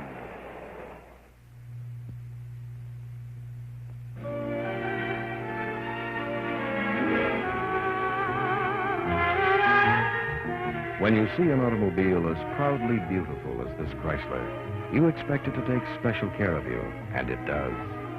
The driver's seat adjusts 6 ways, up, down, forward, and back. The wheel adjusts up or down, in or out, so you can always drive easy and relaxed. Even your passenger never had it so good.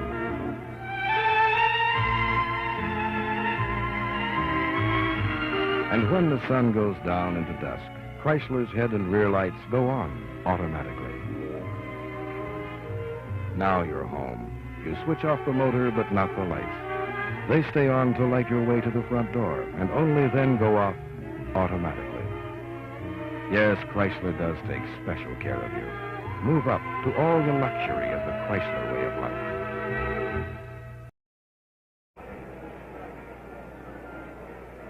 Bottom of the 6th inning at Dodger Stadium. The Dodgers leading the Minnesota Twins 5-0.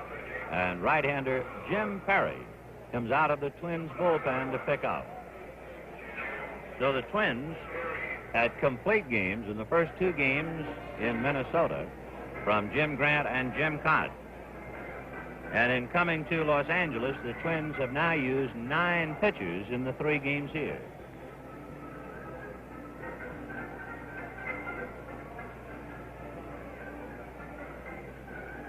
Jim Perry making his first World Series appearance. He won 12 and lost 7 in the regular season with a fine ERA of 2.6.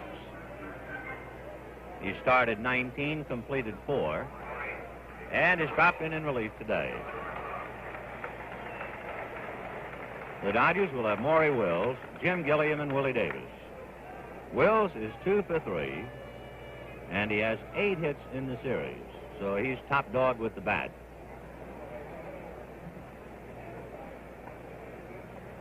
Five runs, 9 hits, no errors for the Dodgers. No runs, 1 hit, 1 error for the Twins. Wills has stolen 3 bases in the series. He scored twice today and stolen once. 0-1.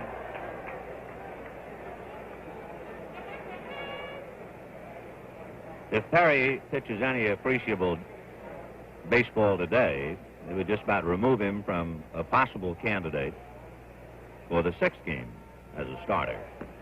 Strike. 1-1.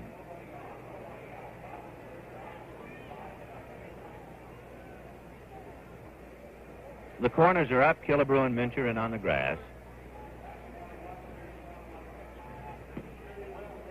1-2. Mousy, as the Dodgers call the captain.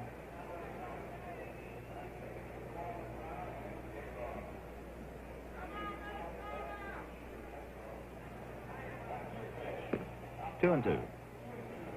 Maury did not learn to become a switch hitter until the middle of the 1958 season when he was at Spokane, and the manager who gave him the go-ahead is the manager of the Braves, Bobby Bragan.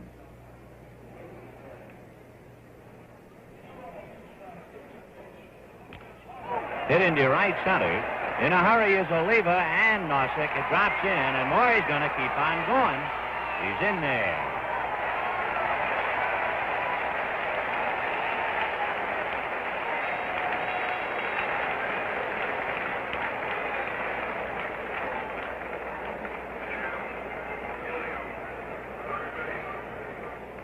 That means for the Dodgers, who are not known for their hitting, in 4 out of the 5 games, they've had 10 hits.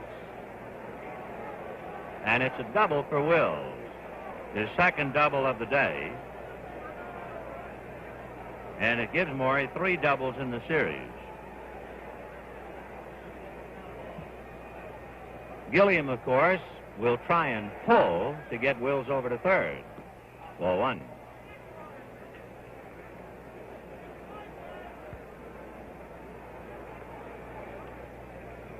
Gilliam's first World Series, 1953, when he was Rookie of the Year.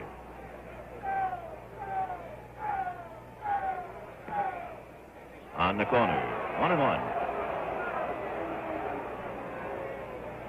Maury Wills at second base. He is 3 for 4 today, and he now has 9 hits in the series. So he has become the big man with the bat.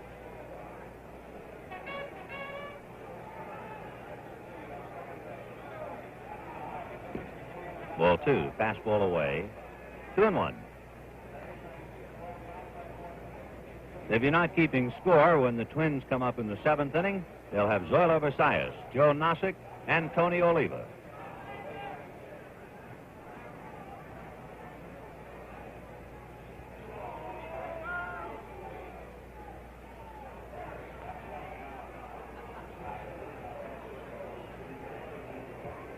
Wills waiting to be picked up. Jim Perry, the 3rd Minnesota pitcher.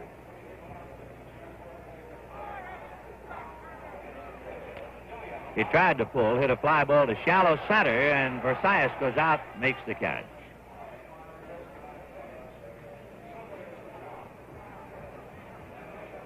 One away, and here is Willie Davis.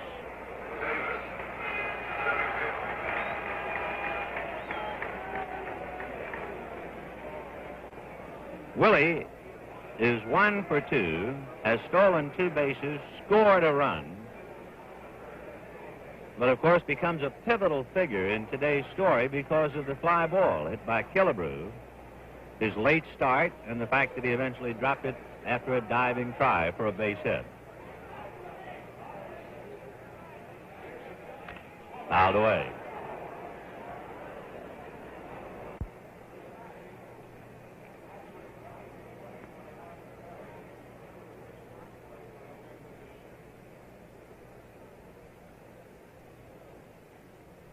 You can put your mind at ease if you're worrying about Willie worrying.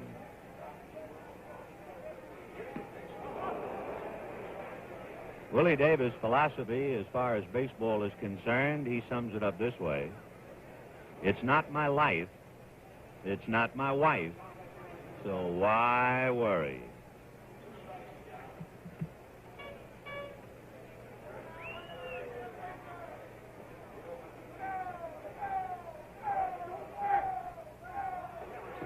Ball 1.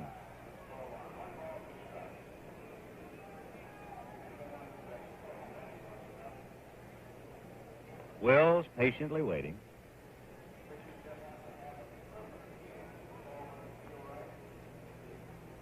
Five nothing Dodgers, 1 out, bottom of the 6th. Willie Davis trying to pick him up. Lou Johnson on deck.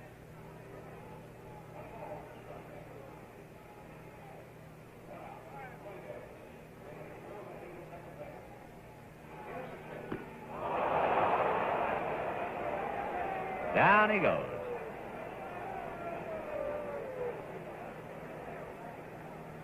Lou Johnson had some feelings about the World Series. Here's what he said just before the start of today's game.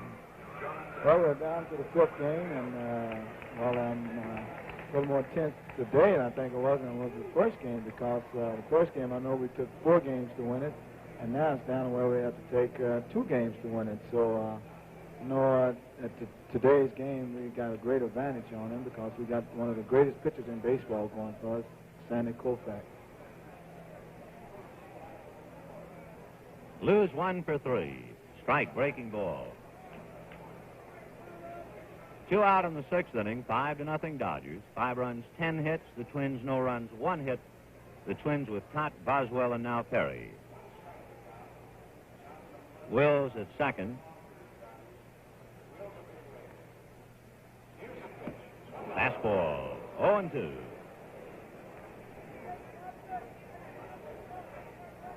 Roy Campanella, when he played with the Dodgers, always referred to the fastball as the express and the curveball as the local. That was the express.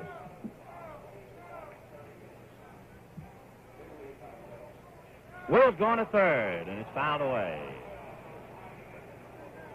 Morey will try to steal no matter the score. His philosophy is simply stated: just as a pitcher has to work every 4th day, and just as a hitter needs plenty of practice to hit, so a base stealer has to run all the time to keep his rhythm.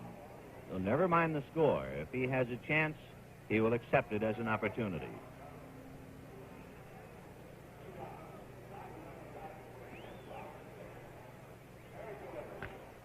Fly ball to right field. Oliva over. Sunglasses glistening. That'll do it. No runs, a hit, a man left, and the score at the end of 6, Dodgers 5, Twins nothing. We pause now for station identification. This is the CBC Television Network.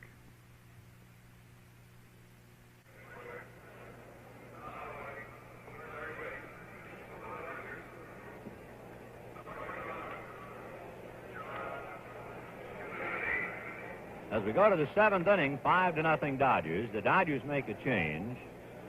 John Kennedy takes over at third base. John and Minnesota figure prominently. Kennedy made his major league debut against the Minnesota Twins. Came up to bat while Dick Stigman was pitching a no-hitter, and in his first at-bat, homered to break up the no-hitter. Later on, Washington tied the score.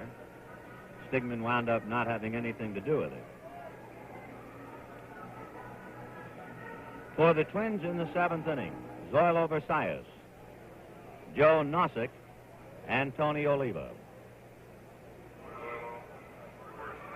Sandy Koufax has just one blot on his record, the fly ball single in the 5th inning. He has faced the minimum 18 batters in 6 innings because after the pop fly single, Earl Batty grounded into a double play. One other play where Koufax needed help. In the 1st inning, Nossick hit to the hole, Wills backhanded and threw him out. Koufax has struck out 7. Strike.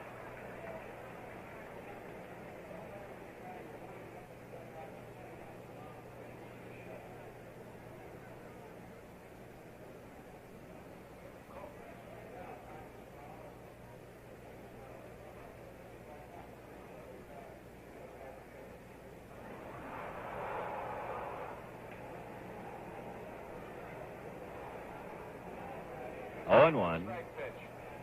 Curveball high, 1-1. 1 ball, 1 strike. Sandy and trainer Wayne Anderson begin preparing for a starting assignment the day before. It takes a good hour and a half to 2 hours to really get him loose. Fastball, 1-2. Koufax has been blessed with many physical pluses. He has extremely long fingers, which help to give him a great deal of rotation on the ball. Tremendous muscular development in the back. The minus, of course, the traumatic arthritic condition of the left elbow. He will soak that elbow a good 45 minutes in ice after every game. Curveball. That is strikeout number 8.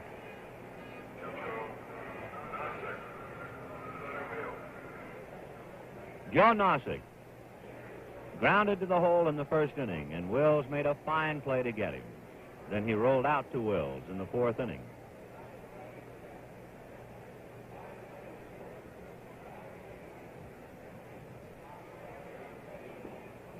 Ball 1.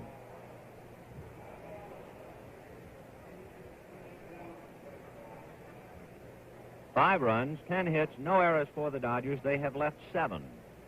No runs, a scratch single, and 1 error for the Twins. They have not left anybody.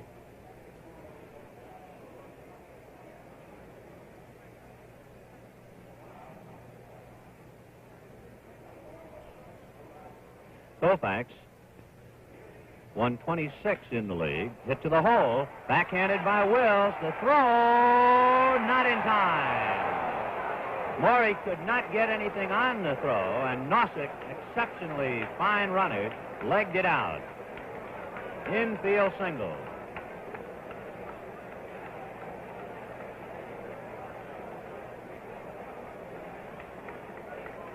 Wills could not set himself to throw. Watch, he has to throw almost on the run. And it was a high throw.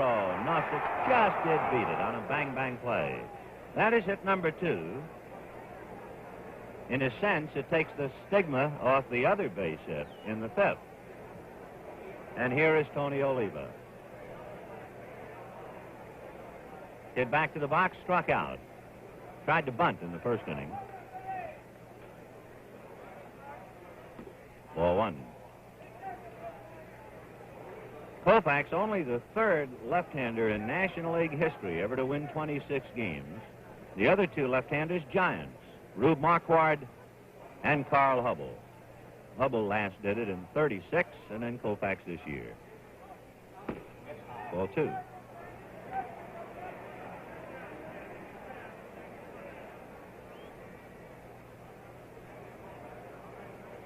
One out, 7th inning, 5-0 Dodgers.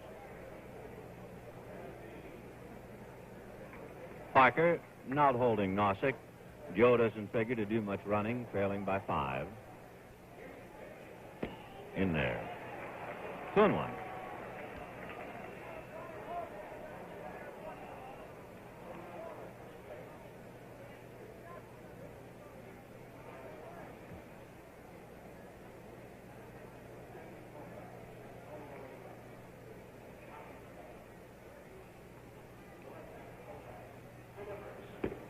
Very high, and Sandy's angry at himself. That's the first time he has, let's say, dropped the poker face. He immediately assumes it again. 3-1. That might be the only 3-ball count on a batter he's had.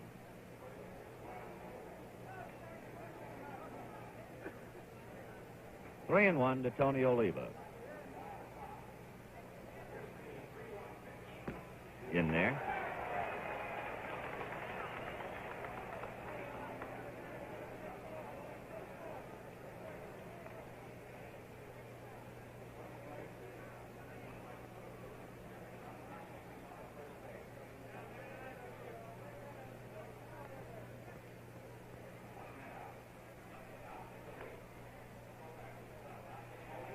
Fouled away.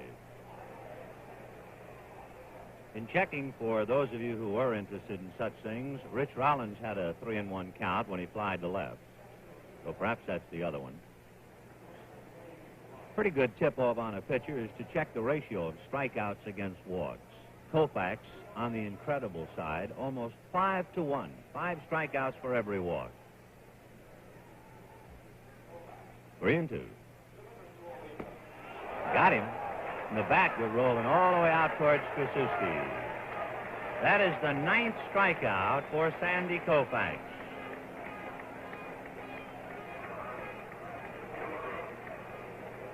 So let's see. Koufax struck out 15 against the Yankees, came back with 8 to give him 23. In his brief appearance in 6 innings at Minnesota, he had 9 to give him 32 and 9 today. That's 41 strikeouts in his last 4 World Series games. 4-1. Koufax's other World Series was in 1959. He lost to Bob Shaw, and the Chicago White Sox won to nothing at the Coliseum. The run scoring while the Dodgers were turning in a double play.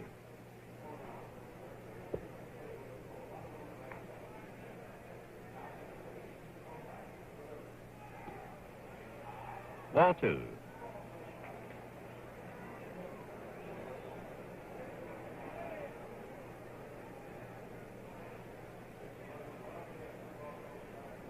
In that 59 game,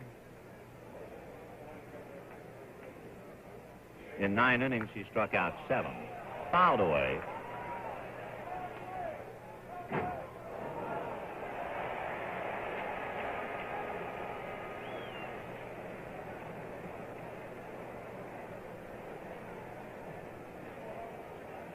Two and 1 to Harmon Killebrew. He struck out and singled. Harm is 5 for 13 in the series.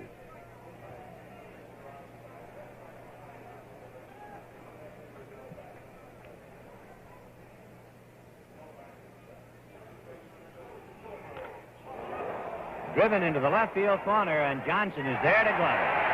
No runs, a hit, a man left. And the score at the end of 6.5 innings of play, the Dodgers 5, the Twins nothing.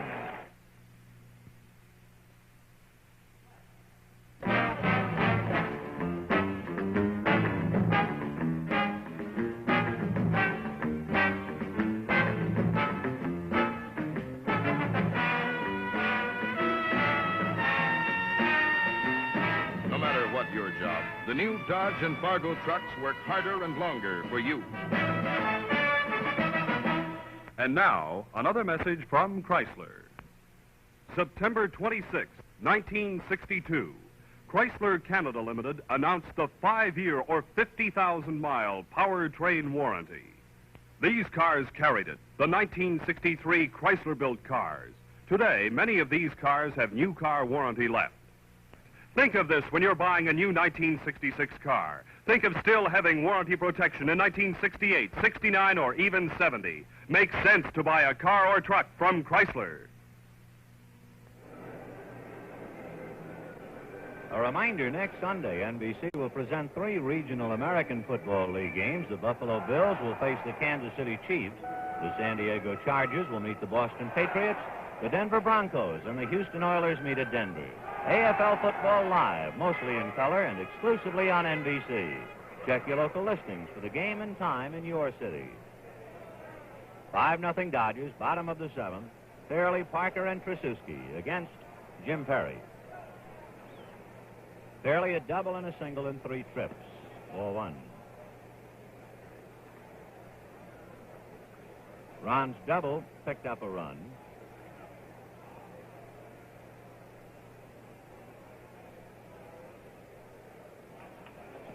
Strike.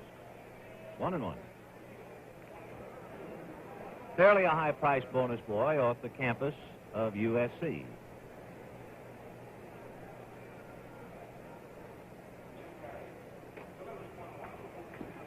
Ball 2, 2-1.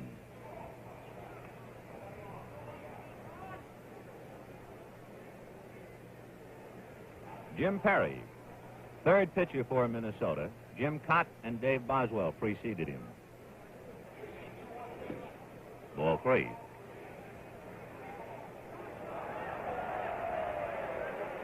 Batty's throw winding out in center field where Quillisi will chase it. Quillisi involved in a pretty big play in the first inning on the sacrifice by Willie Davis. Frank had a throw get away for an error.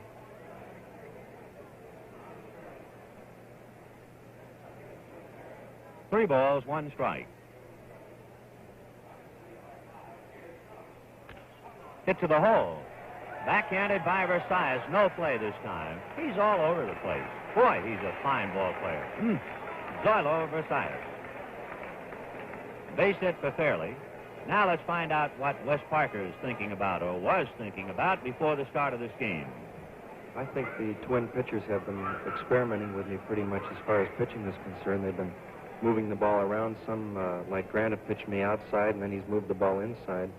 But the fellow that's pitching today, Cott, I believe he'll try and throw me fastballs away and then perhaps come in with sliders and curveballs. It's really hard to say exactly how they're going to pitch me right now, but I think they'll be moving the ball around on me.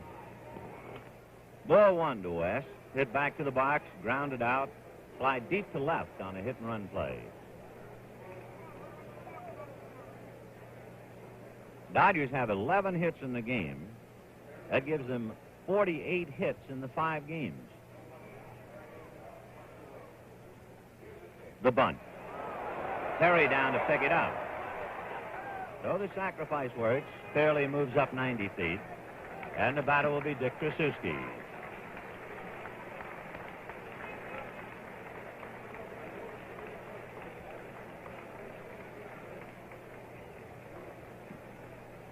Trasuski single to the hole at short, walked and flied to left.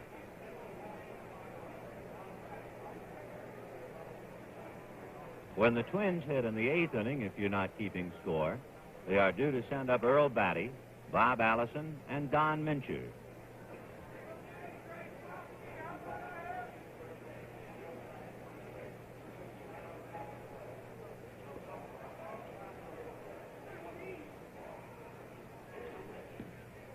Strike.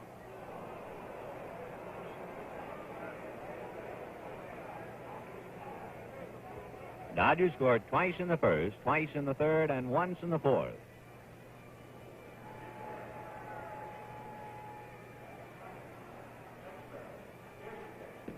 Same spot. Strike 2. Fastball at the knees on the corner.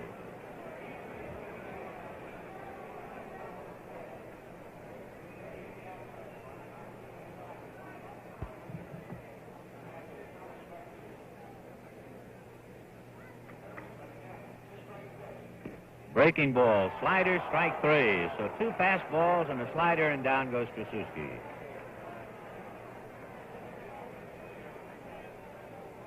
Second strikeout for Jim Perry. Johnny Klipstein, the right-hander, loosening up in the Minnesota bullpen, and Dick Stigman, the left-hander. Here's Johnny Roseboro, sacrifice, struck out, and walked. And with the pitcher to follow, they will walk Roseboro and take their chances on Sandy, who has struck out 3 times today.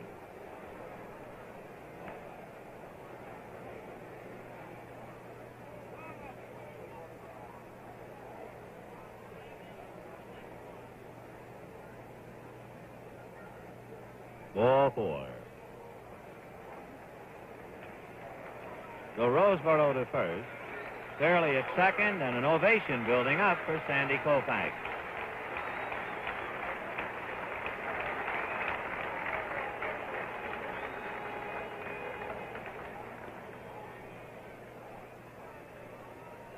Koufax struck out 3 times today.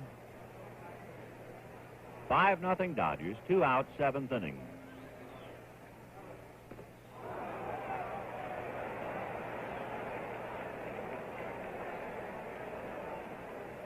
When Sandy first came up to the Dodgers, he never hit the ball at all. Then it got so where he'd hit an occasional foul. Now he's getting base hit. In comes Fairley. It's 6-0 Dodgers.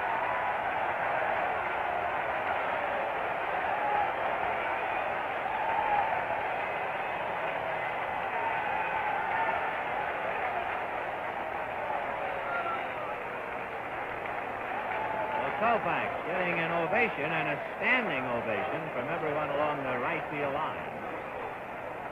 The Dodgers with at least 1 hit in every inning, and have now scored in the 7th to score at least 1 run against every pitcher. 4 against Pott, 1 against Boswell, and this one against Perry. Wills has 2 doubles and a single in 4 trips.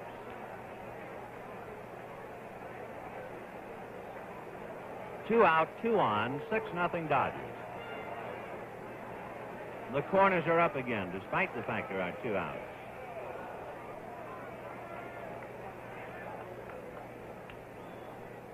We say despite the fact because most baseball men will tell you that a bunt with 2 outs is not a good play.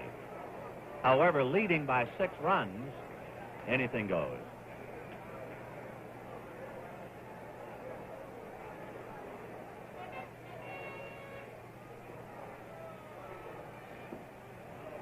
One and one.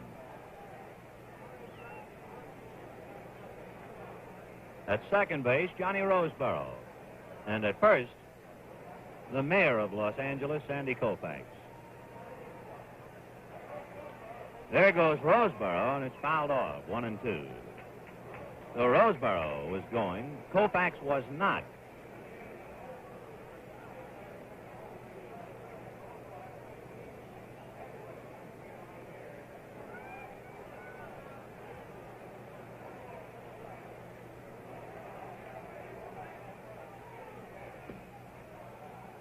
Two and 2.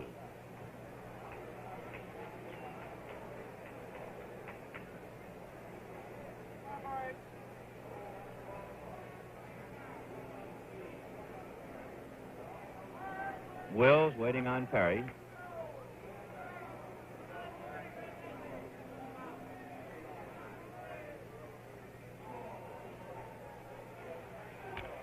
Base hit.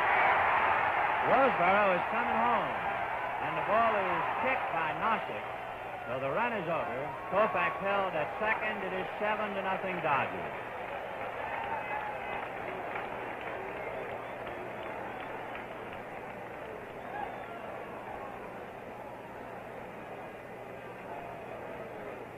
Two runs and 4 hits charged to Perry. 7 runs, 13 hits for the Dodgers. And here is John Kennedy. His first at-bat, he came in defensively in 2 other games.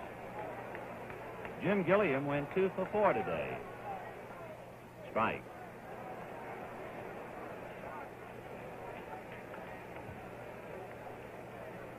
So Jim Perry has allowed 2 runs and 4 hits, walked 1, struck out 2.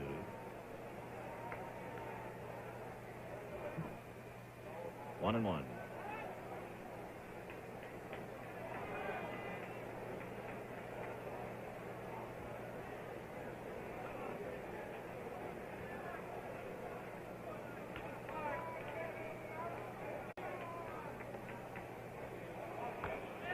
High foul.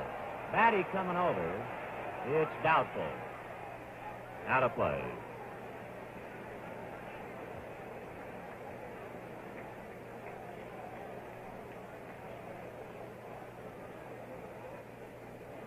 Dodgers scored twice in the first, twice in the third, once in the fourth, twice in the seventh, and that's why Sandy's smiling.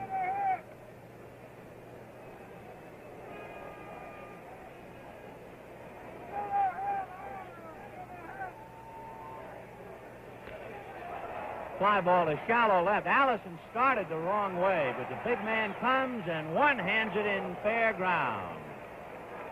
Bob started to go back and came in. The Dodgers settled for 2 runs, 3 hits and leave 2, and at the end of 7, the score, the Dodgers 7, the Twins nothing. Plymouth Belvedere. There's something about a brand new, sparkling Plymouth Belvedere that sets a man a-dreaming. Fireball O'Hare, champion of the world's most grueling cross-country rallies, yet again sets out to smash records all across the country in his hot new Plymouth Belvedere. No test is too hazardous as Fireball meets every challenge. And who is once again the unbeatable champion? The unconquerable O'Hare and his hot new Belvedere Satellite. Yes, Plymouth Belvedere sets a man a-dreaming. But man, what dreams. And it's the kind of car that fits a young family's budget. Remember, folks, for 66, there are 2 great Plymouths. The hot new Belvedere and the big new Fury. Both cars are backed by Plymouth's famous warranty. Belvedere, Fury. They're the greatest. As we go to the 8th inning, the Dodgers 7 runs, 13 hits and no errors. They have left 9. The Twins no runs, 2 hits and 1 error. They have left 1. Sandy Koufax in the 7th inning when he singled. That was his first World Series base hit. He'll be pitching to Earl Batty, Bob Allison, and Don Mincher. He has struck out 9 without a walk and has allowed 2 singles to the hole at short by Joe Nossick in the 7th inning, and a fly ball single to center off the glove of Willie Davis by Harmon Killebrew in the 5th. Sandy, in 7 innings, has faced 22 men, just 1 above the minimum. Batty flied to right, grounded into a double play. 8th inning, 7-0 Dodgers. Fastball, low.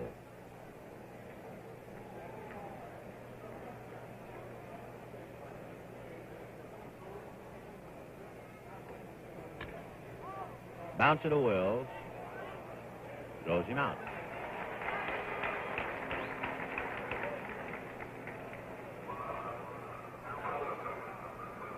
Here's Bob Allison. In the Dodger bullpen, on your left, number 15, Bob Miller. On your right, number 39, Howie Reed.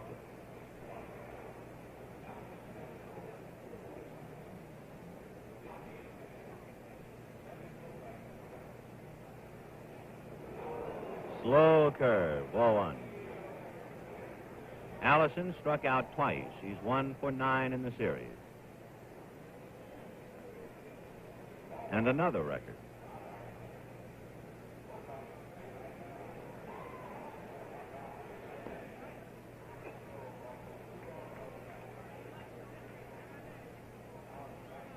Two 2-0 to Bob Allison.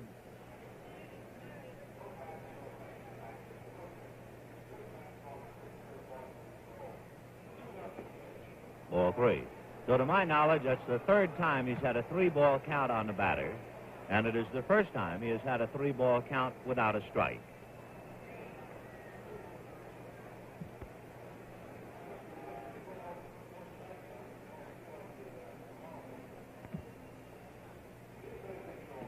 Now he has the strike.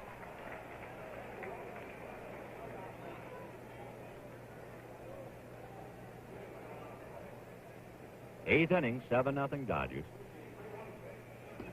Ball 4, and that's the first pass issued by Koufax.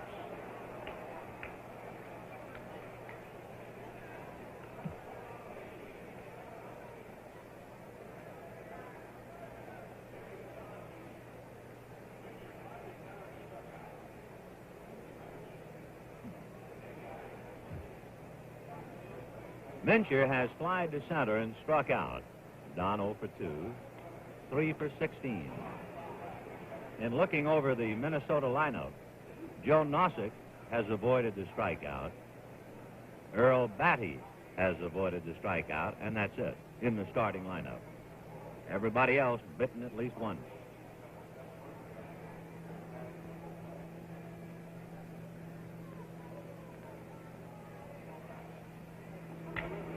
One hopper, one-handed by Wills, backhanded it to Suski, over the placard, double play. Oh. No runs, no hits, no errors. At the end of 7.5, 7-0 Dodgers.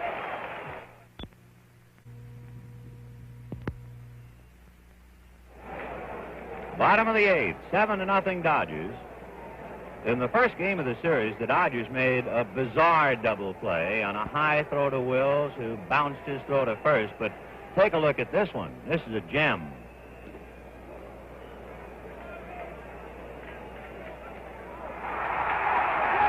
Everybody had a part in that one. One-handed by Wills, the high twisting throw by Tracewski, and Parker dug it out. Okay, Willie Davis, Lou Johnson, Ron Fairley. Looper into center, base hit. 14 hits for the Dodgers, at least one hit in every inning.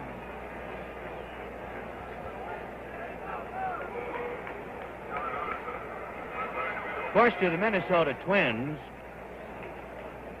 they have gone through the rigors of a long year, and every professional knows there are days like these, or like this one. You only have to win by one.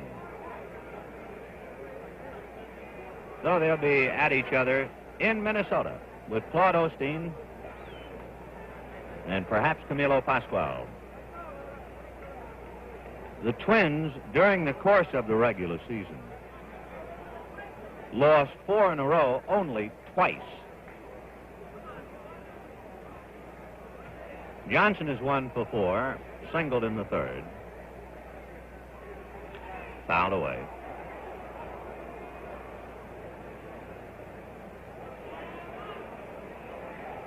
Seven runs, 14 hits, no errors for the Dodgers. No runs, 2 hits, and 1 error for the Twins.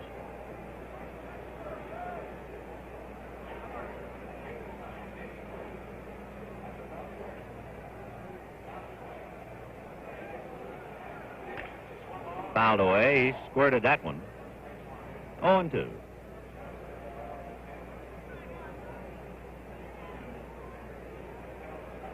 The Dodgers with 14 hits. That ties their high for a World Series game. Direct opposite to yesterday, a lot of their hits got out of the infield today.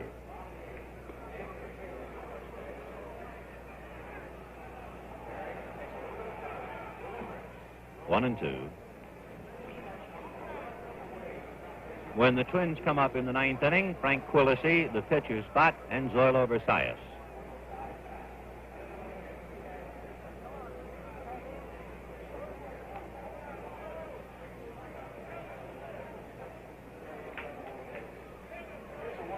Fouled away. Interesting to note that when the Twins won the first 2 games of the series, the Dodgers hoped that the off day or travel day would slow down their momentum. So if the Dodgers win to make it 3 straight today, the Twins no doubt will hope that the off day or travel day tomorrow will slow down the Dodgers' momentum.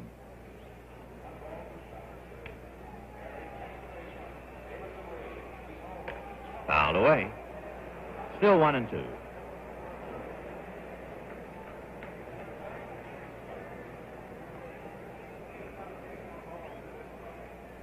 That's Jim Perry, 3rd Minnesota pitcher. Jim Cott, the pitcher of record. Willie Davis held on by Mincher.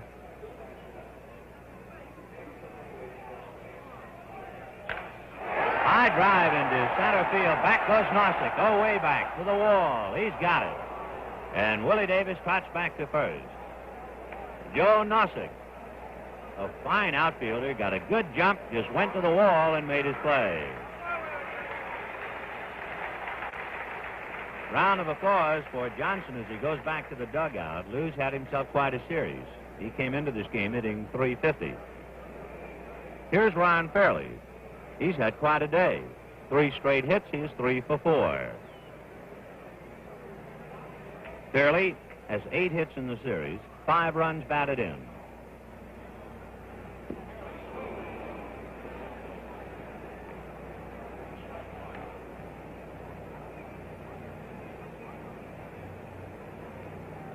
Dodgers 7, Twins nothing, 1 out, bottom of the 8th.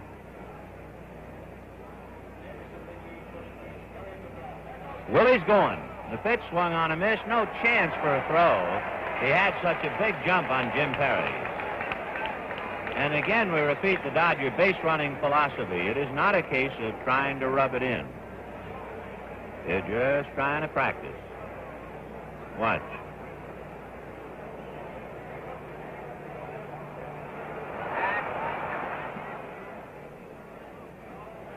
Well, Willie, that's the 3rd stolen base he's had in this game.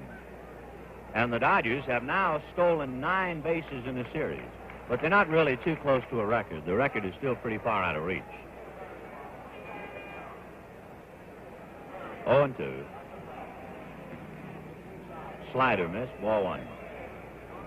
So Willie had 25 during the season, and he's stolen 3 today. Wills has a point.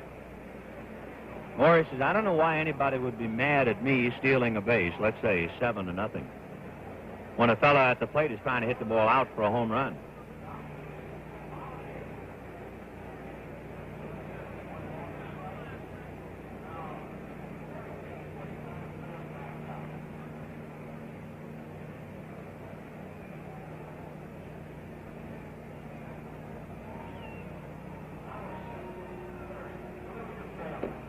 Two and two.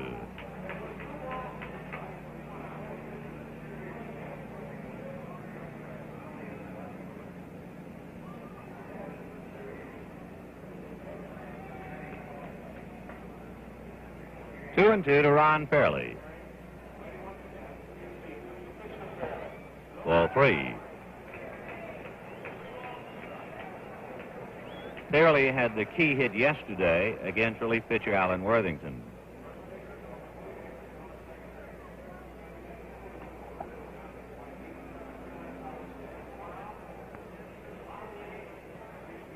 Three and two.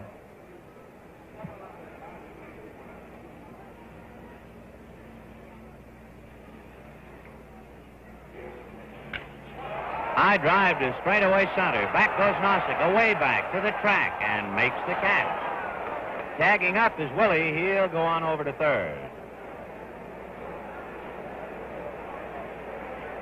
So both Lou Johnson and Ron Fairley have sent Joe Nossick to the boards for long outs. And with 2 down, Wes Parker the batter.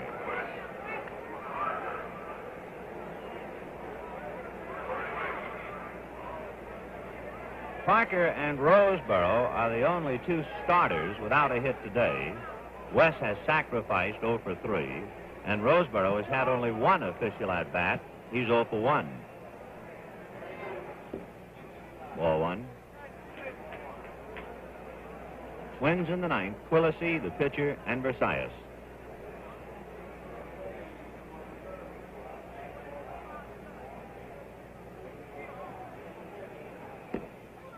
Ball 2.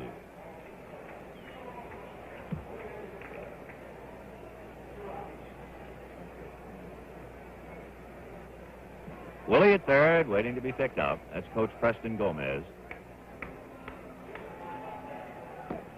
Strike. Throw down to third. Not in time.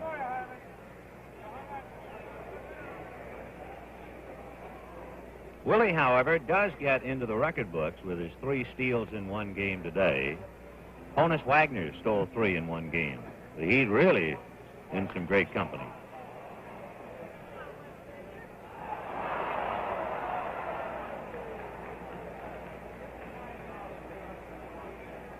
Jim Perry has allowed 5 hits and 2 runs since coming in to relieve in the 6th inning.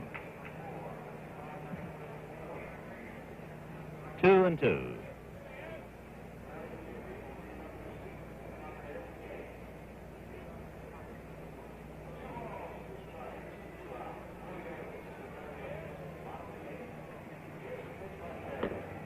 Check, ball 3.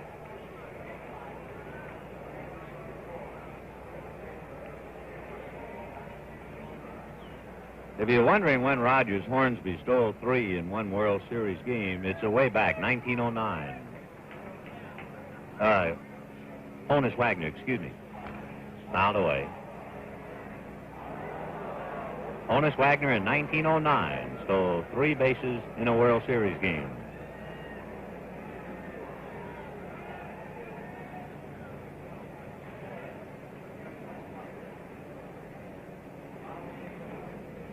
Three and 2. Strike 3. The Parkers caught. No runs, a hit, a man left. And the score at the end of 8. Dodgers 7, Twins nothing.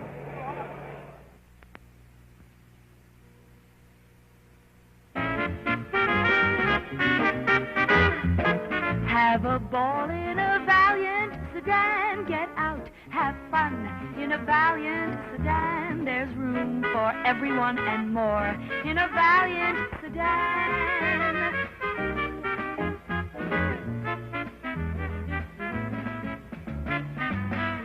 Raise the roof in a Valiant convertible. Get out and go in a Valiant convertible. Feel the fresh breeze blow in a Valiant convertible.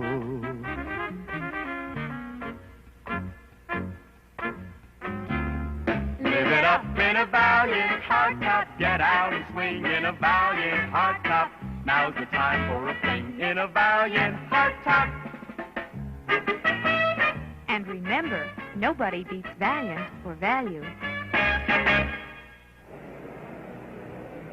9th inning, the totals through 8. 7 runs, 14 hits, and no errors. 11 left for the Dodgers. No runs, 2 hits, and 1 error.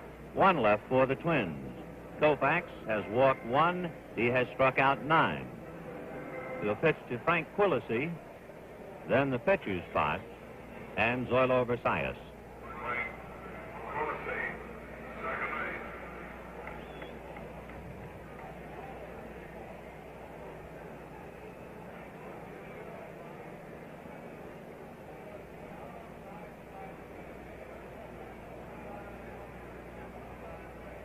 Sandy trying to win his 3rd in World Series competition. Fouled away.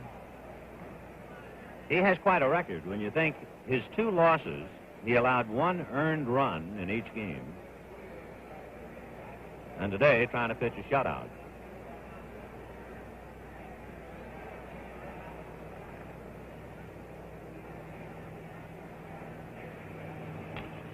Hit to right field, fairly breaking to the line, but it's going to be trouble. Drops in. And Quillisi holds on. A throw back of him to Roseboro. Not in time. John almost hung him out to dry.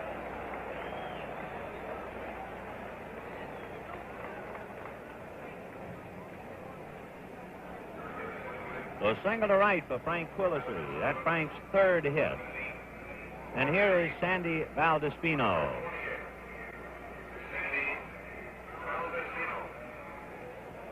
Sam Mealy used Rich Rollins as a pinch hitter earlier, and now sends up a left-hand pinch hitter against Koufax.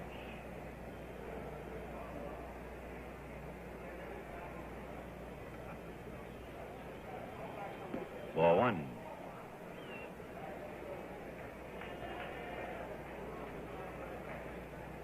Dodger bullpen is active. They'll keep an eye on Koufax. Ball 2.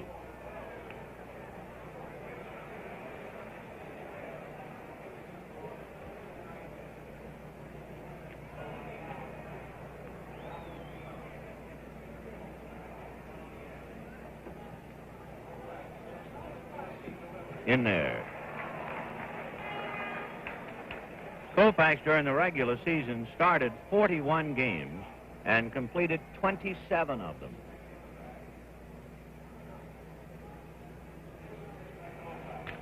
Line drive, base hit on a fastball up and in. Quillisi will go 90 feet and stop at second. The Twins are not going to gamble, trailing 7-0 in the 9th inning. So back-to-back singles for Minnesota. And the batter will be Zoilo Versalles. Valdespino, a solid single to right field. For Sandy Valdespino, that is his 3rd hit in 10 World Series at-bats. Versalles has 0 for 3. He sparkled with the glove today. 6 for 20 in the series with 4 runs batted in. John Kennedy up even with the bag at third.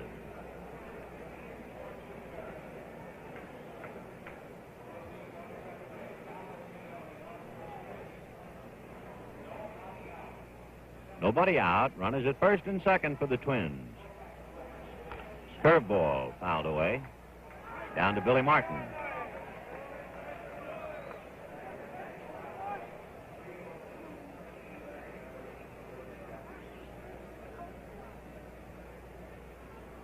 Left-hander Ron Peronowski, right-hander Bob Miller.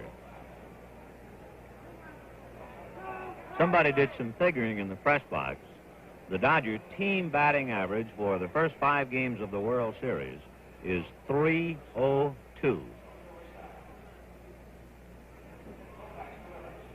Curveball.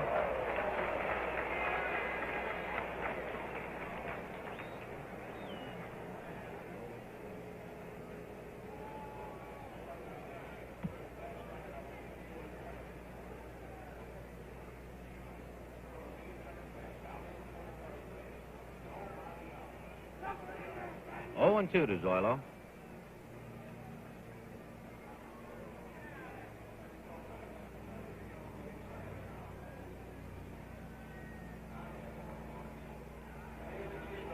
Good curve. And that is Sandy Koufax's 10th strikeout. Friends, this game is authorized under television rights granted by the Commissioner of Baseball solely for the entertainment of our audience. Any publication, reproduction, or other use of the pictures, descriptions, and accounts of this game without the express written consent of the Commissioner is prohibited. Any commercial or other use of the program, such as by charging admission for its showing, is similarly prohibited unless authorized in writing by the Commissioner.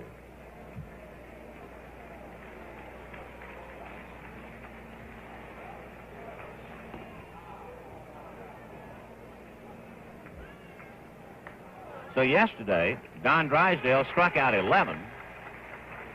Koufax today comes back with 10, and this year it's the 22nd time that Koufax has struck out 10 or more this year. Ball 2.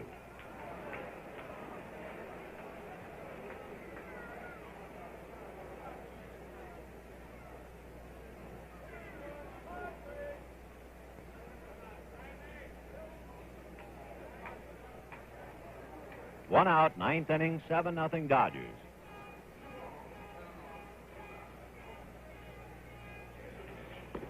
High again. Well, he's struggling now in the 9th inning. Quillisi single to right. Valdespino single sharply to right. Struck out Versailles on curves.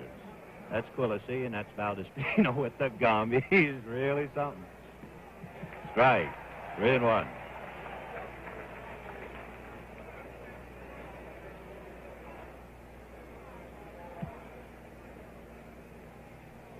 Sandy has walked 1. Allison back in the 8th.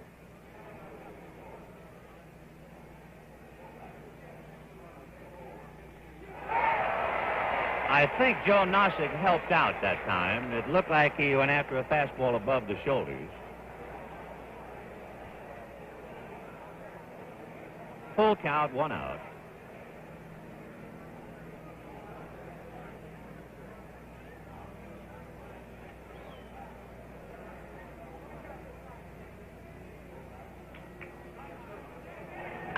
Line drive at Wills to Tracewski, double play. It's all over. Double play, 6-4. In the 9th inning, no runs, 2 hits, 1 man left. And the score, the Dodgers, 7. 7 runs, 14 hits, and no errors. The Twins, no runs, 4 hits, and 1 error. Sandy Koufax, the winner. Jim Cott, the loser. The Dodgers have won 3 in a row. In a moment, we'll review the highlights of the game for you. Meet a man who's going places. The kind of man who owns and drives a big new 66 Plymouth Fury. Fury has a roomy action-styled interior. Fury, a big action car. A big luxury car. with a smooth big car torsion air ride, clean, crisp lines, real easy to handle. With a performance choice up to the new 440 cubic inch Commando V8, nothing goes like Fury, the big new action car, a man's kind of car. The big new Plymouth Fury 466, the kind of car you'll want to take the long way home in. Fury is backed by Plymouth's famous warranty. Belvedere, Fury. They're the greatest. At Dodger Stadium, it was all Los Angeles. We'll find out about the rest of the series in Minnesota. And to finish up, give you the totals and to lock up shop for today, let's go back to the voice of the Minnesota Twins. Here's Ray Scott. Thank you, Ben. For the Dodgers, 7 runs, 14 hits, no errors, and 11 men were left. For the Twins, no runs, 4 hits, 1 error, and 2 men are left. And if ever statistics going into a series have been proven to be misleading, it would have to be on the subject of the Dodgers' batting attack. As Vin mentioned a moment ago, through 5 games, the Dodgers, who came into the World Series with, we believe, the lowest team batting average of any National League team in history, the Dodgers have hit a resounding .302 in the series. And so Sandy Koufax squares his 1965 World Series record at 1 win and 1 loss. And likewise, for the losing pitcher today, Jim Cott, Jim stands at 1 and 1. Koufax struck out 10. Cott went 2 1/3 innings, allowed 6 hits. Boswell went 2 2/3 innings, Dave Boswell. Jim Perry pitched the last 3. And so, in a way, I guess you could say it's Dodger Stadium, 3 wins, Metropolitan Stadium, 2 wins. And the scene will shift to Minnesota with an off day tomorrow for travel. Now, the Twins will depart approximately an hour and a half from now from Dodger Stadium. The Dodgers, meanwhile, will work out at Dodger Stadium tomorrow and then go to Minnesota. The Twins win the 2 games on their home grounds, and the Dodgers come back with 3 in a row. We believe it will be Claude Osteen in the 6th game for the Dodgers. Of that, we are reasonably certain. For the Twins, we must guess. Our guess would be either Camilo Pascual or Jimmy Merritt. And so, tune in Wednesday at 2:45 Eastern Daylight Time for the 6th game of this 1965 World Series, when your hosts, as today, again will be Chrysler Corporation, famous for quality engineering. Today's host, Plymouth, and your local Plymouth dealer. And Gillette, the people who know men best. This is Ray Scott saying goodbye from Dodger Stadium.